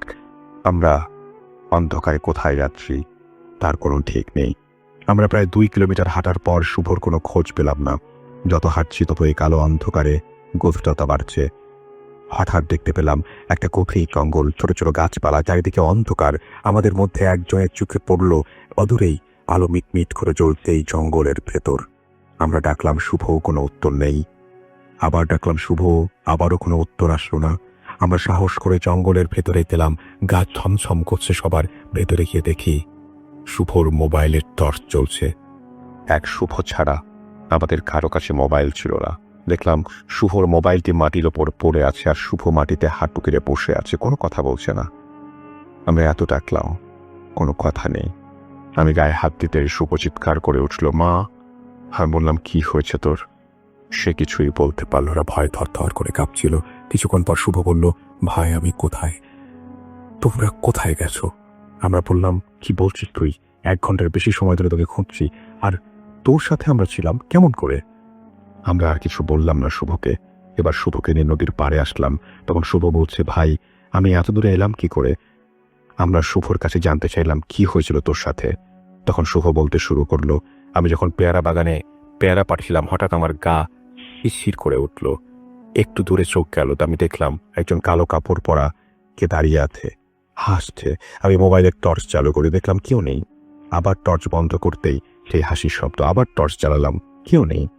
আমি যখন পেছনের দিকে তাকালাম, দেখলাম তোমরা সবাই দাঁড়িয়ে আছে। এবার তোমরা সবাই হাঁটা শুরু করলা, আমিও পেছন পেছন হাঁটা শুরু করলাম, কিন্তু কেউ কোনো কথা বলছো না। আমি এতগুলো কথা বললাম, কেউ সাড়া দিলে না। হাঁটতে হাঁটতে সবাই যেন অদৃশ্য হয়ে গেল। আর তখন থেকে শুরু হলো ভয়ঙ্কর হাসির শব্দ, শত শত মানুষের হাসির শব্দ। আমি প্রচণ্ড ভয় পেলাম, কোথায় যাব ভাবছিলাম, কিন্তু কোনো রাস্তা নেই, সবই নতুন। হঠাৎ করে অন্ধকারে দেখলাম শত শত লাল রঙের চোখ আমার দিকে তেড়ে আসছে। আমি মোবাইলের টর্চ জ্বালিয়ে দেখলাম কালো কাপড় পরে আমার চারিদিকে শত শত মানুষ, আর লাল রঙের চোখ। মোবাইল আমার হাত থেকে মাটিতে পড়ে যায়। তখন ওদের মধ্য থেকে একজন বলছে, মাটিতে বসে পড়। আমি হাঁটু মুড়ে বসে পড়লাম। তখন চারিদিকে বড় বড় সাইজের বিড়াল ডাকছে, শত শত কুকুরের ডাক শুনতে পাচ্ছি, মানুষের কান্না। আর বলছে দাঁড়িয়ে যা, কিন্তু কিন্তু কে যেন বলছে দাঁড়িয়ে যাস না, বসে থাক, তাহলে ওরা তোকে মেরে ফেলবে, একটু পরেই সব ঠিক হয়ে যাবে তোর। আমি একটু নড়াচড়া করতে পারছি না, পুরো শরীর যেন স্থির হয়ে গেছে, ঠান্ডা হয়ে গেছে, মনে হয় দেহ থেকে এখনই প্রাণটা বেরিয়ে যাবে। কুকুর, বিড়াল আর শত শত মানুষের তাণ্ডব। এবার শুভ বলল, হঠাৎ দেখি তোমরা আমাকে ডাকছো, কিন্তু শত শত মানুষের কান্নার শব্দ, তোমাকে কারো কথা ভালো করে শুনতে পাচ্ছিলাম না, আর আমার মুখ দিয়েও কোনো শব্দ বের হচ্ছিল না। আর যখন আমার শরীরে হাত দিলে তখন সবকিছু যেন হারিয়ে গেল। তখন আমার শরীরটা এত হালকা লাগলো তোমাদের বোঝাতে পারবো না। আর এই কথাগুলো বলে শুভর কাছ থেকে শুনলাম এবং আমাদের প্রচণ্ড ভয় লাগতে শুরু করলো। সবাই আল্লাহর কাছে শুকরিয়া আদায় করে আমরা নৌকাতে উঠলাম। তখন থেকে শুরু হলো আমাদের সাথে একটি ঘটনা। নদীর পানি উত্তাল এবং উথাল পাথাল অবস্থা শুরু হলো। এতক্ষণ সবকিছু ঠিকই ছিল, কিন্তু কে যেন কি হচ্ছে আমরা বুঝলাম না। আকাশে মেঘ আছে, অন্ধকার আছে, কিন্তু কোনো ঝড় নেই। কিন্তু মনে হচ্ছে নদীর পানির নিচে প্রচণ্ড আকারের ঝড় হচ্ছে। নৌকার ওপর পানি উঠতে শুরু করলো। সবাই তখন ভয়ে চিৎকার শুরু করলাম, বাঁচাও বাঁচাও, কিন্তু কারো কোনো আওয়াজ বের হচ্ছিল না। আমরা জোরে জোরে নৌকা চালাতে লাগলাম, কিন্তু নৌকার মাঝ নদীতে যে আর যেতে চাইল না। আমরা দাঁড়িয়ে আছি এক জায়গাতে, হঠাৎ দেখি কালো ছায়ার মতো শত শত লোক নদীর পাড়ে বসে হাসছে আর চরের মাঝখান থেকে আমাদের দিকে ঢিল ছুঁড়ে মারছে। কিন্তু একটা বিষয়, ঢিল আমাদের নৌকার ভেতর পড়ছে, কিন্তু আমাদের গায়ে আঘাত করছে না। এদিকে নৌকায় উতাল পাতাল অবস্থা, মনে হয় নৌকা এবার সত্যি সত্যি ডুবে যাবে আর আমরাও ডুবে যাব। হঠাৎ দেখি শত শত লোকগুলো পানির ওপর দিয়ে আমাদের দিকে ছুটে আসছে। এমন সময় কোথা থেকে যেন একটা বিশাল কালো ছায়া আমাদের মাথার ওপরে আসলো এবং কান্নার শুয়ে বলল, আজান দে, আজান দে। আমরা সবাই আজান দেবার চেষ্টা করলাম, কিন্তু আমাদের মুখ দিয়ে কোনো আজান বের হচ্ছে না। ওইদিকে শত শত কালো ছায়া আমাদের দিকে তেড়ে আসছে। হঠাৎ আমার মুখ থেকে আজান বের হলো, আমি আজান, কিন্তু আমার আজান সঠিক হচ্ছে না, বারবার আজান ভুল হচ্ছে। এবার হঠাৎ সঠিকভাবে আমি চিৎকার করে আজান দিচ্ছিলাম। কালো ছায়া এখনো আমার মাথার উপরে, দেখলাম শত শত কালো ছায়া আমাদের চারিদিকে ঘিরে আছে। এবার সবকিছু স্বাভাবিক হতে শুরু করলো। ওই শত শত লোকগুলো এবার হাসছে না, এবার সবাই চিৎকার করে কান্না করছে আর আমি আজান দিয়ে যাচ্ছি। সবাই জোরে জোরে নৌকা চালাচ্ছে। হঠাৎ আমাদের মাথার ওপর কালো ছায়া মিশে গেল। শত শত লোক বলছে, বেঁচে গেলি, আর সবকিছু নিমেষে হারিয়ে গেল, পানির সাথে মিশে গেল। নৌকাও আমাদের পাড়ে এসে ফিরল, কিন্তু সেখান থেকে নৌকা নিয়ে গিয়েছিলাম সেখানে আসতে পারি নাই। আমাদের ওই পাড়ের অন্য এক জায়গায় নৌকা ফিরল। হাতে হয়তো অন্ধকার, তাই ঠিক পাড়ে আসতে পারিনি। পাড়ে এসে দেখি আমাদের সবার বাড়ির লোক নদীর পাড়ে এসে দাঁড়িয়ে আছে। আমাদের খুঁজতে এসে দেখলাম রাত 11:20 বাজে। বাড়ির লোকজনকে দেখার পরই সবাই শান্তি পেলাম, বেঁচে গেলাম নিশ্চিত মৃত্যুর হাত থেকে। মহান আল্লাহর কাছে লাখ লাখ শুকরিয়া আদায় করে বাড়ি গেলাম। আমাদের মাথার উপরে কালো ছায়াগুলো কি ছিল আরো জানি না, কিন্তু কেন আমাদের সাথে এইরকম ঘটনা ঘটল তার ব্যাখ্যা নেই। পরের দিন সবার প্রচন্ড জ্বর এসেছিল, কিন্তু আমি সুস্থ ছিলাম। এছাড়াও আমাদের কোনো ক্ষতি হয়নি। এখন আমরা সবাই সুস্থ আছি। এটাই ছিল আমার সাথে ঘটে যাওয়া একটি ঘটনা। গুছিয়ে লিখতে না পারার জন্য ক্ষমা চেয়ে দিচ্ছি। ভালো থাকবেন। তো এই জিনিসটাই, এই ঘটনাটা আমরা পড়লাম এবং ঘটনাটা খুবই অদ্ভুত, এবং ঘটনাটা কতটা বিশ্বাসযোগ্য আমি জানি না। আমাকে বিশ্বাস হচ্ছে কি বিশ্বাস হয়নি সেই প্রশ্নতেও আমি যাচ্ছি না। এটা পুরোপুরি আপনাদের উপরে ছেড়ে দিলাম, কারণ এই বিশ্বাস করা বা না করাটা কমপ্লিটলি আপনার ব্যাপার।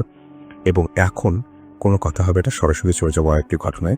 এই বছরের 30 অগস্ট বাবু ভাই, আমাদের আহমেদ বাবু ভাই এই ঘটনাটি শেয়ার করেছিলেন। চলে যাচ্ছি তার সেই ঘটনায়, চলুন শুনে আসি। ওকে আজমল ভাই, এই কাহিনীটা শুরু করতে এটা হচ্ছে একটা নিউলি ডেভেলপড একটা বিল্ডিং নিয়ে, এটা হচ্ছে ঢাকার মানে উত্তরার কাছাকাছি একটা জায়গায় একটা বিল্ডিং ওখানে তৈরি হয়, লাইক কাইন্ড অফ সিটি, নাম বলা যাবে না। যাই হোক, ওখানে যখন নাকি বিল্ডিংগুলো তৈরি হয় তখন আমার পরিচিত আর কি, আমার একটি স্টুডেন্ট, ওরা ওখানে আর কি আপনার অ্যাপার্টমেন্ট কিনে। তো যখন জায়গাটা ডেভেলপ হচ্ছে তখন ওরা দেখতে গিয়েছিল জায়গাটা বেশ বেশ ওয়েল অ্যাকচুয়ালি প্যাকুলেটেড জায়গা, সব কিছুই আছে, তো সব মানে খুব সুন্দর আর কি। তো যাক, তো ওরা যেখানে বিল্ডিংটা কিনে সেটা মানে বেশ মানে ইসের লাইক লাস্টের দিকে আর কি বিল্ডিংটা পড়ে, এবং ওই বিল্ডিংটার মানে তখনও ওই ব্লকগুলো আর কি যেখানে কাজ হচ্ছে সেটা পুরো কমপ্লিট হয় নাই আর কি। তো যাই হোক, ওর বাবা কথা বলার কারণে, এই কমপ্লেক্সের ওদের সাথে কথা বলার কারণে ওদের বিল্ডিংটার মধ্যে যদিও লাইক সবগুলো অ্যাপার্টমেন্টের কাজ শেষ হয় নাই, লাইক নিচের দিকে মাত্র কয়েকটা অ্যাপার্টমেন্ট কমপ্লিট হয়েছে, ওদের 8 তলায় না 9 তলায় জানি এরকম, আমি ফরগেট মানে পুরোপুরি আমি ক্লিয়ার মনে করতে পারছি না ফ্লোরটা, ওখানে ওদের আর কি কাজটা বলে মানে শেষ করে দেয়, মানে বলে যে এটা আমরা কমপ্লিট করে দিব, আপনি উঠে যেতে পারবেন। তো ওর বাবা মোটামুটি ওই যে জায়গাটা কমপ্লিট করার পরে ওরা একদিন সময় মতো ওই বিল্ডিং এ উঠে যায় আর কি। তো দেখ, ওর কথা হচ্ছে যে জায়গাটা খুবই সুন্দর ছিল, অ্যান্ড যখনই বেরোতো দেখা যেত যে রাতের বেলা বেশ কোয়াইট একটা নাইস এনভায়রনমেন্ট লাগছিল। যাই হোক, তো বাসাটা যখন উঠে ওদের ফ্যামিলিতে ছিল ওর বোন আর ওর একটা ছোট ভাই, একদম ছোট নিউবর্ন বলতে ঠিক না, লাইক 3-4 বছর বয়স হবে ভাইটা। আচ্ছা। তো ওই ছোট ভাইটার জন্য ওরা আর কি অ্যাকচুয়ালি একটা রুম রেখেছিল, রুমটা হচ্ছে ওর বাবা আমার রুমের ঠিক পাশে, এবং ওটাকে ওরা সুন্দর করে সাজিয়ে গুছিয়ে ওইভাবে করে রেডি করে রেখেছে। ওখানে ক্রিব আছে, রকিং চেয়ার আছে, সবকিছু ওখানে রেখে তো ওরা রাখবে, এবং চিন্তা করছিল যে কয়েকদিন পরে যখন নাকি আর কি ইউজ টু হয়ে যাবে ওর বাচ্চা, মানে ওর ভাইটা একটু বড় হলে ওখানে আলাদা থাকবে ওর ভাই। আচ্ছা। তো ওরা ওই বাসায় ওঠে, এবং ওঠার পর থেকে ওই বাসার মধ্যে ওরা মানে ওর কাছে খুব একটা মানে ফিশি ফিলিংস হয় বাসাটাতে ওঠার সময়, কারণ লিফটটা মাঝখানে কিন্তু কোনো ফ্লোরে থামে না আর কি, মাঝখানে ওই যে 2 তলা 3 তলা পর্যন্ত এমনি আছে, তারপর টান দিয়ে একদম সোজা ওদের ফ্লোর পর্যন্ত ওঠার একটা ব্যবস্থা ওরা করতে। তো মাঝে মাঝে দেখা যাচ্ছে লিফট বন্ধ, তো সিঁড়ি দিয়ে উঠতে হতো আর কি। জি। তো সিঁড়ি দিয়ে যখন উঠতো তখন দেখতো যে সিঁড়ি দিয়ে বেশ মাঝখানের ফ্লোর গুলা বেশ অন্ধকার, এবং বিশাল একটা কমপ্লেক্সের মধ্যে সিঁড়িতে যখন উঠতেছে, তো অন্যান্য ফ্লোর গুলা যেখানে আছে সেগুলো দরজা লাগানো ছিল না, বেশ দেখা যেত হু হু হু হু করে বাতাস এরকম খেলা করতো মাঝখানে। তো জিনিসটা ওর কাছে মানে খুব মানে বেশ গা শিরশিরানি লাগতো আর কি। আচ্ছা। তো ওখানে ওঠার 3-4 দিন পর একদিন রাতের বেলা এরকম ও উঠতেছে সিঁড়ি দিয়ে। তো যখন সিঁড়িতে উঠতেছে, ওঠার পরে মনে করেন যে প্রায় 5-6 তলার মতো উঠছে আর কি। এরকম একটা কাছাকাছি ফ্লোরে এসে হঠাৎ করে দেখলো যে ওখানে যে লাল লাইট লাগানো ছিল, মানে আমরা যে ফিলামেন্টের যে বাল্বগুলো ব্যবহার করি, ওইটা পিট পিট পিট পিট করে ঠাস করে নিভে গেল। আচ্ছা। তো লাইটটা যখন নিভে যায় তোর কাছেও মনে হয় এটা হতে পারে ভোল্টেজ ফ্ল্যাকচুয়েশন করছে বা কিছু, কিন্তু সিনটা ওর কাছে একটু সিনেমেটিক লাগছে, মানে সিনেমায় যেরকম দেখে। তো সে খুব মজা পাইছে আর কি। আচ্ছা। মজা পেয়ে বলে যে এটা কি মানে মনে হচ্ছে ওটা ভৌতিক ব্যাপার, হ্যাঁ আমি এটা একটু বলতে পারবো বাসায় যে এরকম লাইট নিভে গেল। তো এটা চিন্তা করে ও যখন সিঁড়িতে উঠতে রাসেল ভাই, তখন ও দেখলো যে বাতাস, প্রচন্ড বাতাস, যতটুকু না বাতাস নর্মালি উপরে হচ্ছিল তার থেকে বাতাসটা বেড়ে গেছে, এবং বাতাসটা বেড়ে যে লাইক ওর সামনে একটা সার্কেলের মতো কুশনের মতো বাতাস ওখানে ঘুরতেছে জাস্ট ওই জায়গাটার মধ্যে। তখন ও দাঁড়ায় যায় কিছুক্ষণ চিন্তা করে যে এই বাতাস কি জন্য হচ্ছে, এটা কি কোনো ভৌতিক কোনো কিছু নাকি। তখন চিন্তা করলো যে এরকম বাতাস তো মাঠে ঘাটেও অনেক যাকে গরমকালে। তো ও এটা চিন্তা করে না, ও হেঁটে যায়, হেঁটে যখন যায় ও ঠিক বাতাসটাকে ক্রস করে যায়। আচ্ছা।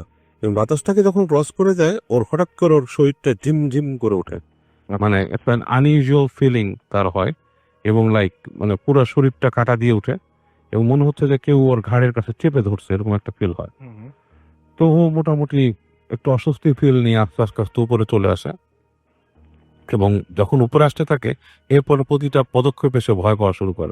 লাইক ওর মনে হচ্ছে যে সামথিং ইজ ফলোইং হিম, এরকম একটা ফিল নিয়ে সে উপরে ওঠে, এবং উপরে উঠে বাসার মধ্যে আসে, বাসায় ঠিক গেট নক করার পর অনেকক্ষণ পরে ওর মা গেট খুলে বলে কি হয়েছে তোমার এরকম লাগতেছে কেন তোমাকে। তো বলে যে আমি এরকম উঠছি, এরকম মাকে বলে যে আমি এরকম দেখছি। তখন আর ওই লাইট বন্ধ হওয়ার ব্যাপারটা সে মজা করে বলে না, তখন মনে হচ্ছে ওর কাছে ভয় লাগতেছে, সেভাবে করেই বলে। তো বলার পর ওর মা বলে যে বাবা এইভাবে তো ঠিক না, তুমি রাতের বেলা এইভাবে উঠছো, এরকম বাতাসে ঘূর্ণি দেখতে এগুলোর মধ্যে দিয়ে হাঁটা ঠিক না, অনেক কিছু খারাপ থাকে এসে। তোর মা ওকে করে কি পানি পড়া, মানে পানি পড়ে সেটা খেতে দেয়। তো সেটা করেও তার কাছে শান্তি লাগতেছিল না। ও এটা পানিটা খায়, খাওয়ার পরে রাতের বেলা ও রাতে ঘুমাতে যায় আর কি বাসায়। মানে যখন রাতে ঘুমাতে যায় অনেকক্ষণ কম্পিউটার ব্রাউজ করে, লাস্টে যখন একটু ঘুমাইতে লাইট টাইট নিভাই দিতে, তো তখন আসলে অনেকক্ষণ পর ওর মনে হচ্ছে যে ওই যে রুমটা যেখানে ওর ভাইয়ের থাকার কথা, সেখান থেকে ওর ভাইয়ের শব্দ শুনতেছে। লাইক মানে বাচ্চাদের যেমন যে একটা শব্দ, হ্যাঁ লাইক বাচ্চারা করে না শব্দ করে, মানে কথা বলে অস্পষ্ট টাইপের, ওই ধরনের একটা শব্দ শুনতেছে। তো বলে ভাই ওখানে কোথায়? ভাই তো আমার রুমে। আমার রুমটা হচ্ছে বামে বেরো করিডোর দিয়ে একটু দূরে, এত সহজে শব্দ শোনার কথা না। তো ও করে কি বিছানার থেকে উঠে উঠে আস্তে আস্তে আস্তে আস্তে করে গেট খুলে। তো গেটটা যখন খুলে ও ফিল করে যে করিডোরের মধ্যে কিছু একটা বসা, ওই পুরো করিডোরটার মধ্যে কিছু একটা বসে আছে, লাইক মানুষ বা কিছু একটা, কিন্তু যেটা কোনো মানে ও দেখতে পাচ্ছে না কিছু, কিন্তু মনে হচ্ছে কিছু একটা বসা। যাই হোক খুব ভয় পায়, ভয় পেয়ে আস্তে আস্তে যায়, দেখে যে শব্দটা ঠিক ওর ভাইয়ের যে রুমটা সেখানে, ওখান থেকে আসতেছে। এবং গেটটা লাগানো না, ভেজানো গেট, মানে একটু চাপানো একটু খোলা। তো তখন চিন্তা করতেছে যে আম্মু কি কোনো কারণে ওকে রুমে রেখে গেছে বা কিছু, ও মানে হঠাৎ করে মানে একটু অন্যরকম চিন্তা করে। তো হেঁটে হেঁটে যায়, যে কি করে গেটটার কাছে যখন যায় তখনও মানে স্পষ্ট শব্দ শুনতেছে ওর ভাইয়ের সেই ছোট বাচ্চার গলা। যখন ঠেলা দিয়ে ঢুকার পর দেখে যে শব্দটা বন্ধ হয়ে গেছে, বন্ধ হয়ে গেছে, কেউ নাই। কিন্তু ওই যে কোণার মধ্যে যে চেয়ার রাখা, সেইখানে সে দেখে তাকায় যে একটা অবয়ব বসা। ইটস লাইক চেয়ারের উপরে কেউ বসে আছে, এবং লাইক পাটা মাটিতে না, পাটা লাইক উঁচু করে বসা, এবং ওই মুখের জায়গাটা কিছু দেখা যাচ্ছে না, যে মুখের জায়গাটা চোখের মতো দেখা যাচ্ছে, এবং চোখটা লাইক আগুনের চোখের মতো। এবং এটা দেখার পরে ওর গা একদম শিরশির করে ওঠে, এক লাফ দিয়েও বের হয়ে আসে রুম থেকে। রুম থেকে যখন চলে আসে ওর কাছে মনে হয় যে ওই করিডোরের মধ্যেও কেউ একজন এরকম বসে আছে, ঠিক একই রকম শেপের কিছু একটা। ও লাফ দিয়ে এসে রুমে পড়ে ভয়ে কাঁপতে থাকে, এবং ওইভাবে ওই রাতটা ওর কেটে যায়। এবং ও সকালবেলা মানে দিনের বেলা ওর মাকে এরকম বলে যে আমি এরকম দেখছি রুমের মধ্যে। তোর মা বলে তুমি ওই যে কালকে ওখানে আসছো, তুমি ভয় পাইছো, দুঃস্বপ্ন দেখছো, এরকম কিছু না, মানে ইটস লাইক এটা খুবই নর্মাল জিনিস, তুমি হয়তো ভয় পাইছো, এসে তুমি দোয়া পড়ো, নামাজ পড়ো, এগুলো বলে ওর মা ওকে সান্ত্বনা দেয়। তো পরদিন যখন নাকি ওই বাসার মধ্যেও থাকে, ওর কাছে সারাদিন মনে হয় যে বাসার মধ্যে কেউ একজন আছে এবং ওর দিকে নজর রাখে। ও মানে ও ভালো ফিলই করতেছে না বাসায়। এবং ও সন্ধ্যার পরে একটু বাইরে যেতে চায় চা খাওয়ার জন্য। ও যখন সিঁড়ি দিয়ে নামতে যায় তখন ওর মনে হয় সিঁড়ির গোড়ায় কেউ বসা, এবং ও আবার উঠে আসে, ওই দিন আর নামে না ও বাসার ভেতর থেকে। ও বাসার মধ্যে চলে আসে, এসে ঘরের মধ্যে ঢুকে, ঘরের মধ্যে ওর কাছে এরকম ফিল হতে থাকে। তো ওই দিন ঠিক সন্ধ্যার আগে যেটা হয়, ও ওই হেঁটে হেঁটে ওর মায়ের রুমের দিকে যায় আর কি, যে দেখে যে ওর ভাইটা ওখানে আপনার হয়ে আছে। তখন মনে করেন যে সন্ধ্যাটা ঘনায় গেছে এরকম একটা সময়, যে যে দেখে যে ওর মায়ের রুমের মধ্যে মাটা কেউ নেই, কিন্তু ভাইটা আছে, ভাইটা ক্রিবের মধ্যে দাঁড়ানো করতেছে। তো ও যখন কাছে যায়, ওর ভাইটা ওকে দেখে একদিকে তাকায় থেকে, মানে ওর দিকে তাকায় তাকায় একটা চিৎকার করে পুরো নীল হয়ে যায়, গায়ে কাঁদতে থাকে ওর ভাইটা, মানে সিরিয়াস কাঁদতে থাকে।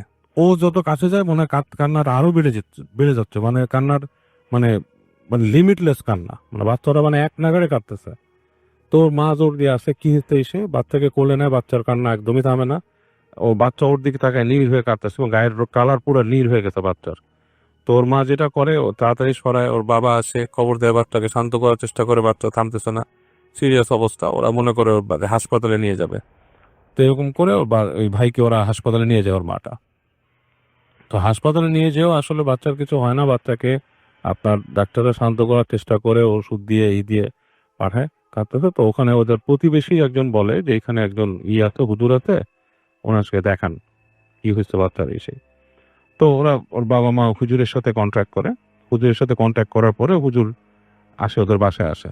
তো হুজুর বাসায় এসেই, হুজুর যখন বাসাটায় ঢুকে তখন উনি ওই বাসায় পা দিয়ে বলে যে এই বাসাটার মধ্যে কিছু একটা সমস্যা আছে। বলে যে কি সমস্যা? বলে যে এখানে কোনো একটা কিছুর আসর আছে, আপনারা একটু থাকেন। এবং এই বাসাটার মধ্যে, এগুলা তো আসলে বাসাগুলো তৈরি হয়েছে খুব জায়গার মধ্যে, মানে ব্যারেন টাইপের ছিল এই জায়গাগুলা, হ্যাঁ, তো এখানে অনেক কিছুই থাকে এবং বাসার ফ্ল্যাটেও এখানে আশেপাশে কেউ থাকে না, তাদের বাইরে বন্ধ দিতে হবে, বাচ্চাটাকে দেখি। তো বাচ্চাটার কাছে হুজুরটা যায়, উনি যে দোয়া পড়ে বাচ্চাটাকে যখন উনি ধরে ফু দেয়, তখন বাচ্চাটা কান্না টান্না যতটুকু ছিল, বাচ্চাটা কেঁপে কেঁপে উঠতেছিল, এটা থেমে যায় আর কি। তখন উনি একটা দোয়া পড়ে বাচ্চাকে ফু দেয় এবং ওই যে কায়তন টায়তন পড়ে দেয়, ঝেড়ে দেয়, এবং ওই হুজুর কি করে, ওই বাসাটাকে আপনার বন্ধ করে দেয়। উনি দোয়া পড়ে করে ওনার কিছু প্রসিজার করে উনি বাসাটাকে বন্ধ করে দেয়। বন্ধ করে দিয়ে বলে যে আপনারা একটা জিনিস সাবধানে থাকবেন, যে যেহেতু এখানে বাচ্চা আছে, আপনারা খুব সাবধানে থাকবেন। ছোট বাচ্চাদেরকে এরকম দুষ্টু জিনরা অনেক ডিস্টার্ব করে, ভয় দেখায় এই সেই। আর ওই উনি তখন এগুলো বলে বাসাটা বন্ধ করে যখন উনি যাচ্ছে, তখন উনি ওই ভাইটার দিকে নজর পড়ে আর কি, আমার স্টুডেন্ট যেটা ছিল ওর দিকে নজর পড়ে, বলে কি যে ওর এরকম অবস্থা কেন। ও তখন বলে যে ওর কাছে যে ফিলটা হচ্ছিল ওই হুজুরকে দেখে, ওর কাছে খুব রাগ লাগতেছিল হুজুরটাকে দেখে, মানে অস্বস্তি ফিল হচ্ছিল যে কেন এই লোকটা এখানে কি করতেছে, মানে সে মানে অসহ্য লাগতেছিল। যেহেতু অসহ্য লাগার তার কোনো কারণ নেই, হুজুর তাকে দেখে অনেকক্ষণ তাকায় থেকে বলে কি ওর কি কোনো সমস্যা আছে, ও কোথায় গেছিল। তখন ওর মা বলে যে না এরকম না, বাট ও কয়েকদিন আগে এরকম ভয় পাইছে। তখন হুজুর ওকে বলে যে ওকে আমার ঝাড়তে হবে। তো ওকে নিয়ে যায়, হুজুর নিয়ে রুমে বসায়, আরেক রুমে বসায়, ওকে ঝাড়ার ব্যবস্থা করে এবং ওকে ধীরে টেরে ওকে ফু দিয়ে দেয়। ও বলছে যতবার হুজুর ওকে ঝাড়তে ততবারই নাকি ওর শরীর দিয়ে মনে হচ্ছে যে লাইক একটা গুজ বাম্পের মতো চলে গেছে, মানে প্রত্যেকবার শরীর হয়ে গেছে। এবং এক পর্যায়ে লাইক খুব প্রশান্তি আসছে, মানে ঘুমের মতো, মানে লাইক মনে হচ্ছে যে ঘুমায় যাবে এরকম একটা পজিশন। তো ওকে বলে যে বাবা তুমি কিন্তু সন্ধ্যার সময় এখান থেকে বেরোবা না, হ্যাঁ। আর ওর ওর মাকে বলে দেয় যে আপনারা এই বাসাটায় আছেন, এখানে তো আসলে বিল্ডিংটা ওইভাবে বাঁধা হয়নি, আপনাদের এই ফ্লোরটাকে আমি বন্ধ করে দিছি, দোয়া পড়ে করে দিছি, কিন্তু কখনো ওই এখানে এরকম খোলা রাখবেন না, সন্ধ্যার সময় দরজা জানলা বন্ধ করে দিবেন। এবং এরকম বলে উনি হুজুরটা চলে যাওয়া দোয়া দিয়ে যায় এবং কিছু ওই যে দোয়া টোয়া টানায় রাখতে বলে বাসা। তো এবং বলে যে অনেক রকম ফেস করবেন প্রবলেম, বাট বাসার মধ্যে কিছু হবে না। তো আমার স্টুডেন্ট বলছে যে ও যেটা দেখতো, তারপরেও আসলে ভাই দেখতো কি যে মাঝে মাঝে ওদের বাসার যে জানালা আছে না, ওর যে বাসার যে জানালাটা, ওই জানালাটার মধ্যে নক হতো, টক টক টক টক টক টক করে নক করতো রাতের বেলা। এবং জানালা তো বুঝেন, আটতলার ওপরের জানালা, বাইরে কিন্তু কিছুই নাই, লাইক একটা ছোট সানসেটের মতো কার্নিশ আছে, আর কিছুই নাই। ওইখানে টক টক টক টক টক করে নক করতো। নক করলে মানে মনে হতো যে কেউ জানি এখানে আছে, লাইক জানালার উপর নক করতো, তারপর দরজার মধ্যে আঁচড় কাটতো, হ্যাঁ। তারপরে একদিন যেটা হচ্ছিল যে ও নাকি মানে বের হয়েছে করিডোরে, ওখান থেকে ডাইনিং স্পেসে যাবে, ওখান থেকে ওই গেটের পাশ থেকে মনে হচ্ছে কেউ ওর নাম ধরে ডাকতেছে, এবং ও শীষ দিয়ে নাম দিয়ে ডাকার মতো, নাম ধরে ডাকার মতো। এবং ও ডাকটা এমন ছিল যে ওর কাছে খুব কিউরিয়াসিটি হচ্ছিল যে ও যায় যে দেখুক যে ঘটনাটা কি, কিন্তু সে যে দেখে নাই। তো এরপরে একদিন ও ছাদে উঠছিল, ওই বাড়ির ছাদে উঠে ওর কাছে খুব উইয়ার্ড ফিলিং হচ্ছে এবং সামহাও ও নেমে আসছে। তো আলটিমেটলি পরবর্তীতে আস্তে ধীরে বাসাটার মধ্যে মানুষ আসছে এবং ওদের বাসায় ঝামেলাগুলো কমে গেছে। তবে এখনো নাকি মাঝে মাঝে ওদের বাসার মধ্যে মনে হয় যে ওদের উপরতলায় যেটা ছাদটা, ওদের 2-3টা ফ্লোর উপরে, সেই ফ্লোরে বাসিন্দারা বলে যে ছাদের উপরে এখনো মনে হয় রাতের বেলা কেউ দৌড়াদৌড়ি করে, লাইক আপনার বাচ্চারা খেলাধুলা করে না, দৌড়ায়, সেরকম দৌড়াদৌড়ি করতেছে ছাদে, কিন্তু কেউ গেলে নাকি কাউকে দেখে না। এই হচ্ছে কাহিনী। ব্যাপার তো একবার আপনাদের স্বাগত জানাচ্ছি, আমি রাতেল, শুনছেন রেডিও ফুরপি এরিদা ফ্রেম। এখন চলছে ভূতত্তম। এইবার যে ঘটনাটা আপনার শুনবো সেই ঘটনাটি হচ্ছে, এটি একটি ইমেল, আমার কণ্ঠে পড়ে। দুটো নতুন ইমেল পড়েছি, এবার একটা পুরনো ইমেল শুনুন। শুনে আসি। আসসালামু আলাইকুম রাসেল ভাই, আশা করি আল্লাহর অসীম রহমতে ভালো আছেন। আমার নাম শিহাব, সাফারের মধ্য গ্যান্দা নামক এলাকায় আমি থাকি। তারপরে উনি তার ফোন নাম্বার শেয়ার করেছেন। আজ আমার সাথে ঘটে যাওয়া এক বাস্তব ঘটনা বলছি, যদি ভালো লাগে তাহলে শ্রোতাদের শোনাবেন। কথা না বাড়িয়ে যাওয়া যায় ঘটনায়। যখন এই ঘটনাটি ঘটে তখন আমার বয়স প্রায় 8 বছর। আমাদের বাসাটা ছিল একতলা ছাদ বিশিষ্ট। আমার এক খালামণি এসেছেন বাসায় বেড়াতে। একদিন আমি খালামণির কাছে দাবি করলাম, খালামণি আমাকে ছাদে নিয়ে যাও না, ঘুরে আসি। খালামণি দাবি না রেখে পারল না, আমাকে নিয়ে গেল ছাদে। সময়টা প্রায় বিকালে, কিন্তু সন্ধ্যা হওয়ার একটু আগে। তো খালামণির সাথে দাঁড়িয়ে আছি, হঠাৎ আমার চোখ পড়ল আকাশের দিকে, তাকাতেই দেখলাম কি যেন এক প্রান্ত থেকে আর এক প্রান্তে উড়ে যাচ্ছে লাল রঙের কি যেন, একেবারেই লাল। যাই হোক, আমি খালামণির সাথে বাসার ভেতরে গেলাম। খালামণি একদিন পরেই চলে গেল। তারপরে শুরু হলো ঘটনা। খালামণির চলে যাওয়ার কিছুদিন পরেই আমি ঘুমাচ্ছিলাম, হঠাৎ আমার ঘুম ভেঙে গেল। বিছানা থেকে আমার চোখ হঠাৎ গেল মেঝেতে। আমি তখন দেখলাম, যা দেখার জন্য আমি একদমই প্রস্তুত ছিলাম না, আমি দেখলাম একটা পুতুল 2 থেকে 3 আঙ্গুলের মতো উচ্চতা, সেটা মেঝের এক প্রান্ত থেকে আর এক প্রান্তে হেঁটে যাচ্ছে। এটাকে আমি আর সহ্য করতে পারলাম না, চিৎকার দিয়ে বসলাম। আমার চিৎকারে বাবা মা উঠে পড়ল, বলল, কি হয়েছে বাবা? আমি বললাম, এমন একটা পুতুলকে দেখলাম যা হাঁটছে। বাবা মা আমার ভয় দূর করার জন্য বলল, ধুর, ওগুলো কিছু না, তুই স্বপ্ন দেখছি, তখন ঘুমিয়ে পড়। আমিও বাবা মার কথা বিশ্বাস করে ভাবলাম হয়তো এটা আমার স্বপ্নই ছিল। এই ভেবে আমি সেরকম ঘুমিয়ে পড়লাম। আরেকটা অবাক করা কথা বলছি, ওই পুতুলটা জামা পরাও ছিল, সবই ছিল, লাল একটা জুতা, লাল একটা হাফ প্যান্ট আর একটা টুকটুকে কোট। জামাগুলো এতই সুন্দর ছিল বলার মতো না। যাই হোক, ঘটনাটা এখানে শেষ হতে পারত, কিন্তু শেষ হয়নি। তার পরের দিন যখন আমি আবারও ঘুমাচ্ছিলাম, তখন রাত 3টা বা 3:30 বাজবে, হঠাৎ আমার পায়ে হাঁটুটার কাছে আমি ভার অনুভব করলাম, মনে হচ্ছে এখনই ভেঙে যাবে। তোর সহ্য করতে না পেরে আমি হালকা চেয়ে দেখলাম সে কপোলকটি আমার হাঁটুর ওপরে বসে আছে আর এক দৃষ্টিতে আমার দিকে তাকিয়ে আছে। এই দৃশ্য দেখে আমি সহ্য করতে না পেরে সাথে সাথে চিৎকার দিয়ে উঠলাম, আর সাথে সাথে সেই অবয়বটি জানালা দিয়ে লাফ দিয়ে কোথায় যেন চলে গেল। পরে বাবা মার একই প্রশ্ন, কি হয়েছে? আমি বললাম, আবারও আমি সেই পুতুলটাকে দেখেছি। তখন বাবা মা বিষয়টার স্বপ্ন ভেবে বাদ দিলেন না। পরের দিনই নিয়ে গেলেন হুজুরের কাছে। হুজুর তাবিজ দিলেন, ঝাড়ফুঁক করে দিলেন। তারপরে আর এই ঘটনা ঘটেনি। কেন এমন ঘটনা আমার সাথে ঘটলো সেটা আল্লাহই ভালো জানেন। মনে আছে ছাদে দেখা সেই লাল উড়ে যাওয়া বস্তুটির কথা? হয়তোবা এটাই ছিল সব ঘটনার সূত্রপাত। আরেকটা রহস্যজনক ঘটনা বলছি। আমাদের ঘরের ভেতরে ওপরে হার্ডবোর্ড লাগানো ছিল, যার জন্য ওটার ভেতরে অনেকটা জায়গা ছিল। তো ওটার ভেতর থেকে প্রায়ই রাত 12টার পর কিছু যেন হাঁটার আওয়াজ পাওয়া যেত।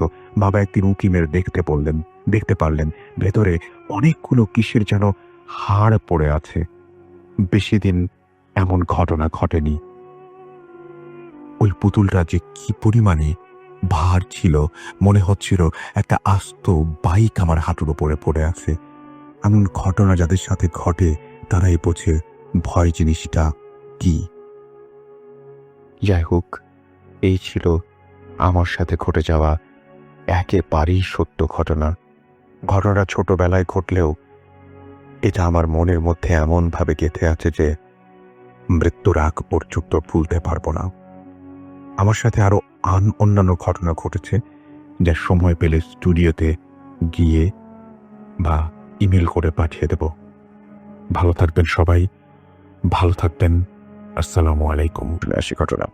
তো যে আপুর ঘটনাটা বলবো, তার নামটা আমি বলি ফেলি, কারণ এইটাতে আমি বলতে পারবো, সে পারমিশনটা আছে। তার নাম এফ রহমান, পুরো নাম বললাম না, এফ রহমান। তো এই আপুটা রহমান আপুই বলি, কারণ ওনার লাস্টে যেহেতু রহমান আছে। এই আপুটা আমি ওনার বিয়ে হয়েছে 2008 সালে। উনি আমাকে অনেক কষ্টে ফেসবুকে খুঁজে বের করে আমার চেম্বারে ডিরেক্ট এসছে। আমি মনে করেছিলাম ফার্স্টে আমার রুগী, কিন্তু পরে দেখি না, সে রুগী না, সে ঘটনা বলতে এসছে। পরে আমি একটু স্পেস দিয়ে তাক ঘটনাটা শুনি। তার তাকে তো শুনতে আসলে তার ঘটনা মতে যে তার 2008-এ বিয়ে হয়। 8-এর বিয়ের পর থেকে তার সাথে কিছু হালকা হালকা অ্যাবনর্মাল কিছু ঘটে। পর্দাটা চাপানো ছিল, পর্দাটা খোলা, জানালাটা বন্ধ করা ছিল, জানালাটা খোলা। এগুলি সে কখনোই কখনোই পাত্তা দিত না। ইভেন এগুলোকে সে অন্যভাবেই নিত। হয়তো সে ঘুমিয়ে আছে, দরজাটাকে জানালাটাকে খুলে গেছে। একটা সময় তার হাজব্যান্ড ইউএসএ চলে যায় স্কলারশিপ নিয়ে। তো তার বাসা মিরপুরে। তো তাদের বাসাটা হচ্ছে 6 তলা, তিনি শ্বশুর বাড়িতেই থাকতেন। তার মা, পরে বলছি তার মার কথা, তার শ্বশুর শাশুড়ি এবং তিনি ওই বাসায় থাকতেন।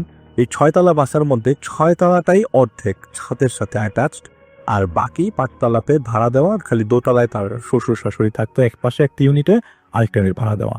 তো তাদের এটা অনেক আগেরই প্ল্যান যে যখন তার হাজবেন্ড আসবে তো তারা 6 তলায় চলে যাবে। তো এরকম তার হাজবেন্ড চলে যাওয়ার পরে শ্বশুর শাশুড়ির সাথে সে দোতলায় থাকে। ঘটনা ঘটে 2013 সালের এপ্রিল মাসে। আমি একটু মনে করার চিন্তা করি, 2013 সালে এপ্রিল মাসে ঘটনাটা ঘটে। সেদিন সে সন্ধ্যার পর শুয়েছিল, শোবা অবস্থায় ওই রুমের দরজা, সে তার শ্বশুর শাশুড়ি থাকে, তার শ্বশুর অন্য রুমে ছিল। তো শুয়ে থাকা অবস্থায় সে মানে ঘুমন্ত অবস্থায় তার ঘুমটা ভাঙে এরকম যে তার খাটটাকে জানি দোলনার মতো দোলাচ্ছে। এই দোলনাটা খুব নর্মাল দোলনা না, মনে হয় যে মানে ওই যে আপনার শিশু পার্কে যেসব উপর থেকে ছেড়ে দেয় এরকম টাইপের, যে এক পাশ থেকে এক পাশে চলে যাচ্ছে। তার কাছে মনে হতে থাকে যে না, এইটা হয়তো কোনো আমার ঘুমের মধ্যে অনেকের মাথা ঘোরায়, মনে হয় যে হাতটা ঘুরতেছে নড়তেছে।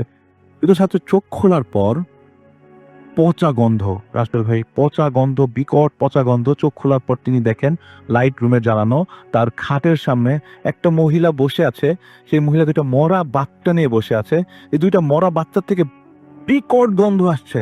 এই 2টা মরা বাচ্চার রক্ত ভিজে গেছে, বেডের মধ্যে রক্তগুলো ছড়ে ছিটায় আছে। আর এই মহিলাটা তার নাকের সামনে চলে আসলো হঠাৎ করে। শিশু এক থেকে ধরপড় করে উঠে যাওয়ার পরে দেখলো যে সে তার নাকের সামনে এসে বলে, তোকে যে ক্ষতি করতে চায় সে ক্ষতি করতে পারবে না। এটা বলার পর উনি একটা চিৎকার দিল। ওই মহিলাটা, এই 2টা বাচ্চা তার বেডের থেকে, যেভাবে ছোট বাচ্চাদের উঠায় না, উঠে জানালা দিয়ে বেরিয়ে চলে গেল। পর্দাটা নড়ছে, আর তিনি এক চিৎকার দিল। তার শ্বশুর শাশুড়ি নক করলো, বাড়ির ভিতরতে নক করা ছিল। শ্বশুর শাশুড়ি নক করলো, নক করার পর বললো যে এরকম তোমার কি হলো? বললো যে না না বাবা, আমি এই আমার ঘুম ভেঙে গেছে, তো আমি স্বপ্ন দেখছি। তো তার শ্বশুর শাশুড়ির সময় সন্ধ্যা 7-8টা বাজে শ্বশুর শাশুড়ি চলে যায়।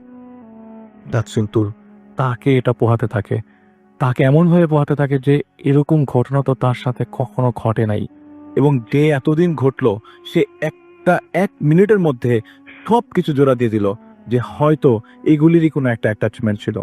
জানালাটা খোলা, জানালাটা বন্ধ ছিল, জানালাটা খুলে গেল, পর্দা আড়াল থেকে সেই জিনিসটা চলে গেল। এই পটকা গন্ধটা রেখে গেল। গন্ধটা রুমের মধ্যে একদম বিকট।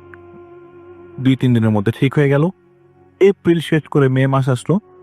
মে মাসে তার হাজবেন্ড বাংলাদেশ আসলো। বাংলাদেশ আসার পরে এর মধ্যে হাজবেন্ড আসার সাথে সাথে খুব ধরনের ঝামেলা যে শুরু হয়ে গেছে তা না। হাজবেন্ড আসার পর তারা ডিসাইড করলো যে তারা 6 তলায় চলে যাবে। 6 তলায় তারা চলে গেল। 6 তলায় চলে যাওয়ার পরে এইটা হচ্ছে স্পেসিফিক, যেদিন সে ফিল করে যে না, শি ইজ ইন ডেঞ্জার। এটা তার হাজবেন্ড বাংলাদেশে ঢাকা শহরে একটা হসপিটালে চাকরি করে। তার হাজবেন্ড আসলে হেলথ নিয়ে পড়াশোনা করতে ইউএসএ গেছিল। He is not a doctor, but health নিয়ে পড়াশোনা করতে গিয়েছিল। বাংলাদেশে আসার পরে তিনি একটা হেলথ সেক্টরের জবে ঢোকে এবং ইউএসএ তার ফ্রেন্ডের সাথে একটা বিজনেস কন্টিনিউ করার কারণে রাত্রেবেলা 10টা থেকে 3টা পর্যন্ত ইউএসএ টাইমের সাথে ম্যাচ করে সে ছোট বিজনেস করতো। সে তো 10টা থেকে 3টা পর্যন্ত তার হাজবেন্ড সজাগ থাকতো। তো সেদিন মে মাসের সেই দিনটার কথা তার মনে নাই, কিন্তু সেদিন হঠাৎ করে সে বলল যে হাজবেন্ডকে বললো যে তুমি কাজ করো, আমি ঘুমালাম। তার হাজবেন্ড তার পাশেই ল্যাপটপ নিয়ে বসে আছে। খুব সিম্পল রাসেল ভাই, এখানে কিছুই হওয়ার কথা না। হঠাৎ করে তার তন্দ্রার মতো আসলো।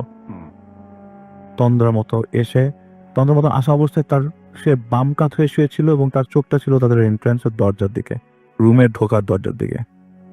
তো ওই ছাদের ওই অর্ধেক পোর্শনটাতে তার সাথে কেউ থাকতো না। তার হাজবেন্ড আর সে, রান্না বান্না হতো সব নিচতলায়, খাওয়া দাওয়া নিচতলায় হতো, দোতলাই হতো আর কি। জয়েন্ট ফ্যামিলি, কিন্তু আলাদা ফ্ল্যাট নিয়ে থাকতো সে তার হাজবেন্ড। হঠাৎ করে দেখলো ভাই রাস্তাল ভাই কিভাবে বলো যে এই মানে গরিব মিসকিনরা যখন একটু বা ওই যে দুর্যোগপূর্ণ এলাকায় যখন ছোট মানে অনেক মানুষ যদি একটা সিম্পল জিনিস দেখার পর যেরকম পাগল হয়ে যায় এবং 4-5 জন লোক দরজার পাশ দিয়ে মানে খাবলা খাবলি করছে ভেতরে ঢোকার জন্য, মানে এমন সময় তিনি দেখে যে তিনি ক্ষুধার্ত মানুষের জন্য তাকে এরকম দরজা খুলতে পারছে না, দরজাটা একজন ধরে আছে। কে ধরে আছে রাসেল ভাই দরজাটা? আপনার কি মনে হয় দরজাটা কে ধরে থাকতে পারে? সে কি দেখছে? দরজাতে কেউ একজন ধরে আছে, বাসায় কেউ? সে নিজে ধরে আছে, সে শুয়ে শুয়ে দেখছে। সে নিজের ঘরে পাচ্ছে। হ্যাঁ, নিজের ঘরে দরজা ধরে আছে, সে আটকে রাখছে দরজাটা।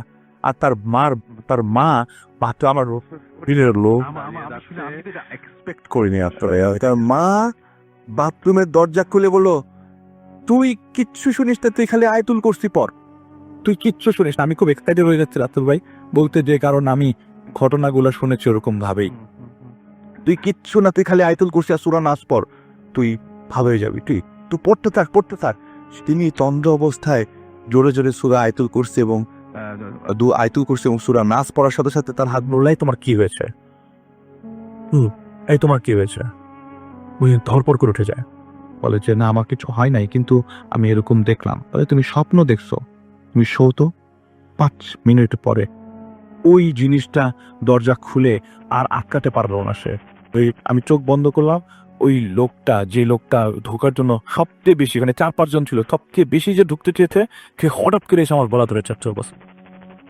আমার গলাতে টানি, আমি গলার মধ্যে হাত ছোড়ানোর চেষ্টা করছি। আমার হাজবেন্ড বারবার আমাকে ধাক্কাচ্ছে, কিন্তু আমি কিচ্ছু দেখছি না। বা হাজবেন্ড বললো হয়তো তোমাকে আলাদি বা ব্লক হয়ে গেছে, যেটা মোবাইল হলে হয়, তুমি দোয়া পরে ফু দিয়ে ঘুমাও। কিচ্ছু না। ওই সময় আর আমার হাজবেন্ড আমার মাথার মধ্যে হাত রাখার কারণে আমি সাইকোলজিক্যালি উনি রিলিফ পায়। উনি ফজরের ওয়াক্তে উঠে, তখন 12টা বাজতো ওই সময়টার ঘটনাটা। ফজরের ওয়াক্তে যখন তিনি টুথ ব্রাশিং করেন, ওজুর পরে টুথব্রাশ করছে, এমন সময় গলার মধ্যে দেখে যে 5 আঙ্গুলের ছাপে গলাটা লাল হয়ে আছে, যে জায়গাটা ধরেছিল। এইটা তার শ্বশুর শাশুড়িকে জানায়। শ্বশুর শাশুড়ি ইগনোর করে, বলে যে তুমি দেখা যায় যে হাত দিয়ে ধরে রাখছিলা, মনে হয় ঘুমের মধ্যে, তোমার কাছে মনে হচ্ছে যে এটা। কিন্তু ওনার হাজবেন্ড বলছে না তুমি ধরো নাই। কিন্তু ওনার হাজবেন্ড যখন এই ঘটনাটা বলে, উনি বলে যে এটা দেখেছে উনি, ওনার হাজবেন্ডটা চুপচাপ শুনে অফিসে চলে যায়। 1 মাস পর্যন্ত রাতেল ভাই ওই জায়গাটা লাল হয়েছিল। শেষের দিকে জায়গাটা কালো হতে থাকে, আস্তে আস্তে কটকটা কালো হতে থাকে। এমন সময় সে না পেরে তার বাবাকে জানায়। তার বাবা চুপ করে ফোনটা রেখে দেয়, একটা রিপ্লাই দেয় না। ঠিক 3 দিন পর তিনি আসরের নামাজ পড়ার পরে দেখে, কিরে দাগটা নাই কেন? নাই। হঠাৎ করে দাগটা গন। তুমি খুব অবাক হয়ে যায়। তিনি তার বাবাকে ফোন দেয়, তার বাবাকে ফোনে পায় না। ওই দিন হঠাৎ করে কোইন্সিডেন্টলি তার ফুপ্পি তাকে ফোন দেয়। তো ফুপ্পি বলে যে কি ব্যাপার, তোর গলাটা কেসে? তিনি বলে তুমি কেমনে জানলা? বলে যে ভাই বলতেছিল তোর গলার মধ্যে দাগ। আমি তাকে একটা অ্যাড্রেস দিয়েছিলাম, আমাদের পাশের বাসায় একজন বুজুর্গ ইমাম আছেন, তার কাছে যাওয়ার জন্য। ওই ইমাম 3 দিন সূরা ইউনিস খতম দেয়, কি একটা ওয়েতে খতম দেয়। দেওয়ার পরের থেকে তার এই দাগটা নাই। আস্তে আস্তে তিনি জিনিসগুলো ফিল করতে থাকে যে না, এখন আমার সাথে যা ঘটছে তার কোনোভাবেই আমি অ্যাকসেপ্ট করতে পারছি না। হঠাৎ করে তিনি কনসিভ করেন। আচ্ছা, তবে নতুন একটা হলো, নতুন দিকে টার্ন নিচ্ছে আস্তে আস্তে রাসেল ভাই। এই কনসিভ করার যখন নিউজটা তিনি পেলেন, তার 10 দিনের মাথায় তিনি সন্ধ্যা 7টার দিকে ঘুমোচ্ছেন। ঘুমানো অবস্থায়, আসলে ভাই আমি আসলে এই জিনিসটা একটু পরে বলি, আমি আর একটা মাঝখান থেকে যার আর কিছু ইনফরমেশন দিই, এইটা একটু পরে বলি। এই ঘটনা ঘটার পর থেকে, গলায় দাগের পর থেকে কিছু জিনিস তার কাছে সে খুব ভালোভাবে দেখতে থাকে। One of the main thing is ছাদের টপগুলা কে জানি টানে রাতের বেলা। তার আবার গাছপালার খুব শখ, শ্বশুরের সাথে গাছ লালন পালন করে। বোন ছায় আছে তার বাসায় বিভিন্ন ধরনের গাছ। তো অনেক শখ, মনতে তো মেনটেন করা অনেক কঠিন। তার বুটিক্স আছে, she is a very good women, এবং সে সেলফ ডিপেন্ডেন্ট। তো তার বুটিক খুব ভালো চলতো। এই গলায় চাপ দেওয়ার পর থেকে তার বুটিক ফল ডাউন করা শুরু করলো। She has to close it down. আচ্ছা, সে বন্ধ করে দিল, বুটিক শপটা বন্ধ করে দিল, ইনকাম জিরো হয়ে গেল। এবং ছাদের মধ্যে এই যে টপ সরানোর শব্দ, বিকট শব্দ, এই যে বড় বড় ড্রামগুলা সরাচ্ছে কে জানি, বড় ড্রাম। আপনি আমি ধরেছি যে না, আমার হলো আম পেয়ারা শব্দ, আম পেয়ারা আম এক্স্যাক্টলি বড় গাছগুলা যেখানে, ওদের এগুলি সরানো ইম্পসিবল। আসলে আমি সময় নিচ্ছি না তো না না একদমই না। এগুলি সরানোর শব্দ এবং এত বিকট শব্দ, নিচ থেকে ভাড়াটিয়া পর্যন্ত আমাকে এসে কমপ্লেন করলো। তা আমিও কম না, সে বলছে আমিও কম না। আমি জিজ্ঞেস করলাম রাত্রেবেলা আপনাদের বাসায় ফার্নিচার নাড়ায় কে? বললেন যে আমাদের বাসাতে কোনো ফার্নিচার নড়ে না, আমরা তো রাত 11টা থেকে ঘুমাই যাই। তার মানে এই প্রবলেমগুলো দেখা দিল, আশেপাশে টপ ফার্নিচার, হঠাৎ করে লাইট অফ হয়ে যাওয়া, তার ঘর থেকে টাকা হারিয়ে যাওয়া, তার বাসায় একটা বুয়া কাজ করতো। আমি যে কোন জায়গায় স্টপ ছিলাম ভাই আমাকে একটু মনে করাই দিলে। তার বাসায় একজন বুয়া কাজ করতো। সেই বুয়া প্রতিদিন সকাল 11টার দিকে আসতো। তো সে 11টার আগেই থেকে সন্ধ্যা সকাল 7টার থেকে এই ভাবি ভাবি এই শব্দ পেত। কিন্তু বুয়াকে যখন জিজ্ঞেস করতো, এটা প্রথম দিকে, বুয়াকে যখন জিজ্ঞেস করতো কি ব্যাপার তুমি কি আমাকে ডাকছিলে, বলে না তো, আমি তো আসছি 11টার দিকে, আমি তো আপনাকে ডাকি নাই। পরে সে বললো যে না, এভাবে থাকা সম্ভব না, আমি সজাগ থাকতো। সে আর রেস্ট নিত না, সকালবেলা তার হাজবেন্ডকে বিদায় দেওয়ার পর আর রেস্টটা নিত না। তো বুয়া বাসায় আসার পরে সে একটু রেস্ট নিত। আমি দেখি ভালোই গুছিয়ে বলছি আমি, আতর ভাই অনেক অনেক হচ্ছে।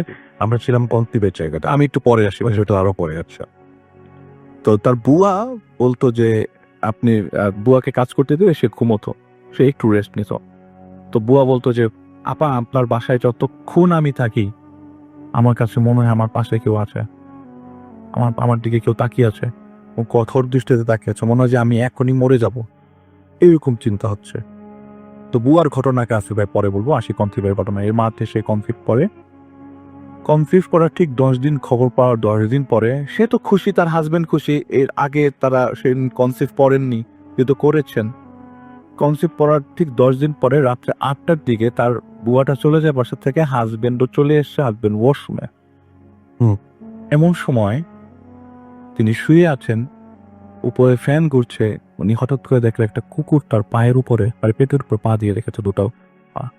একটা কালো কুচকুচে কুকুর জিভ বের করে তার পেটের উপরে দুটা পা দিয়ে রেখেছে। সে একটা চিৎকার দেওয়ার পর থেকে রাসেল ভাই এত ব্যথা শুরু হয়ে গেল, আধা ঘন্টার মধ্যে তার অ্যাবর্শন হয়ে গেল। হাফ এন আওয়ার, ভয়ঙ্কর ব্যাপার। হাফ এন আওয়ারের মধ্যে তার অ্যাবর্শন হয়ে গেল। এটা ফার্স্ট টাইম ছিল এবং তিনি খুব ফ্রাস্ট্রেটেড হয়ে গেল। এরপর থেকে রাসেল ভাই আরো 2বার সে কনসিভ করে, এবং যতবারই সে কনসিভ করে তার চারিপাশে পটকা গন্ধ বের হয়।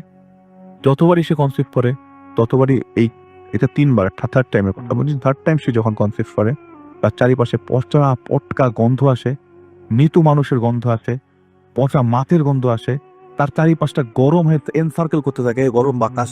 ইভেন তার হাজবেন্ডও মাঝে মধ্যে বলতো তোমার শরীর থেকে গরম বাতাস আসছে, তুমি একটু দূরে যাও। আসলে এনসার্কেল করতে থাকে। আর যখনই কনসিভ করার এই কন্ডিশনটা আসে, একটা কুকুর তার পেটের উপর দুটা পা দিয়ে রাখে, রাসেল ভাই ওই সময় সে অ্যাবর্শন করে ফেলছে। এত ব্যথা তার কখনোই হয় না। এই ব্যথাটা হয় হচ্ছে শুধুমাত্র কনসিভ করার সময়, অ্যাবর্শনের সময়। এই মিলে সে 6বার অ্যাবর্শন হয়েছে। এরপর থেকে আর কনসিভ করে না। পরবর্তী সময়ে সে বলল যে না, আমি 6 তলায় আর থাকবো না, আমি দোতলায় চলে আসবো। তো দোতলায় আসার সময় সে একজন হুজুরের শরণাপন্ন হয়।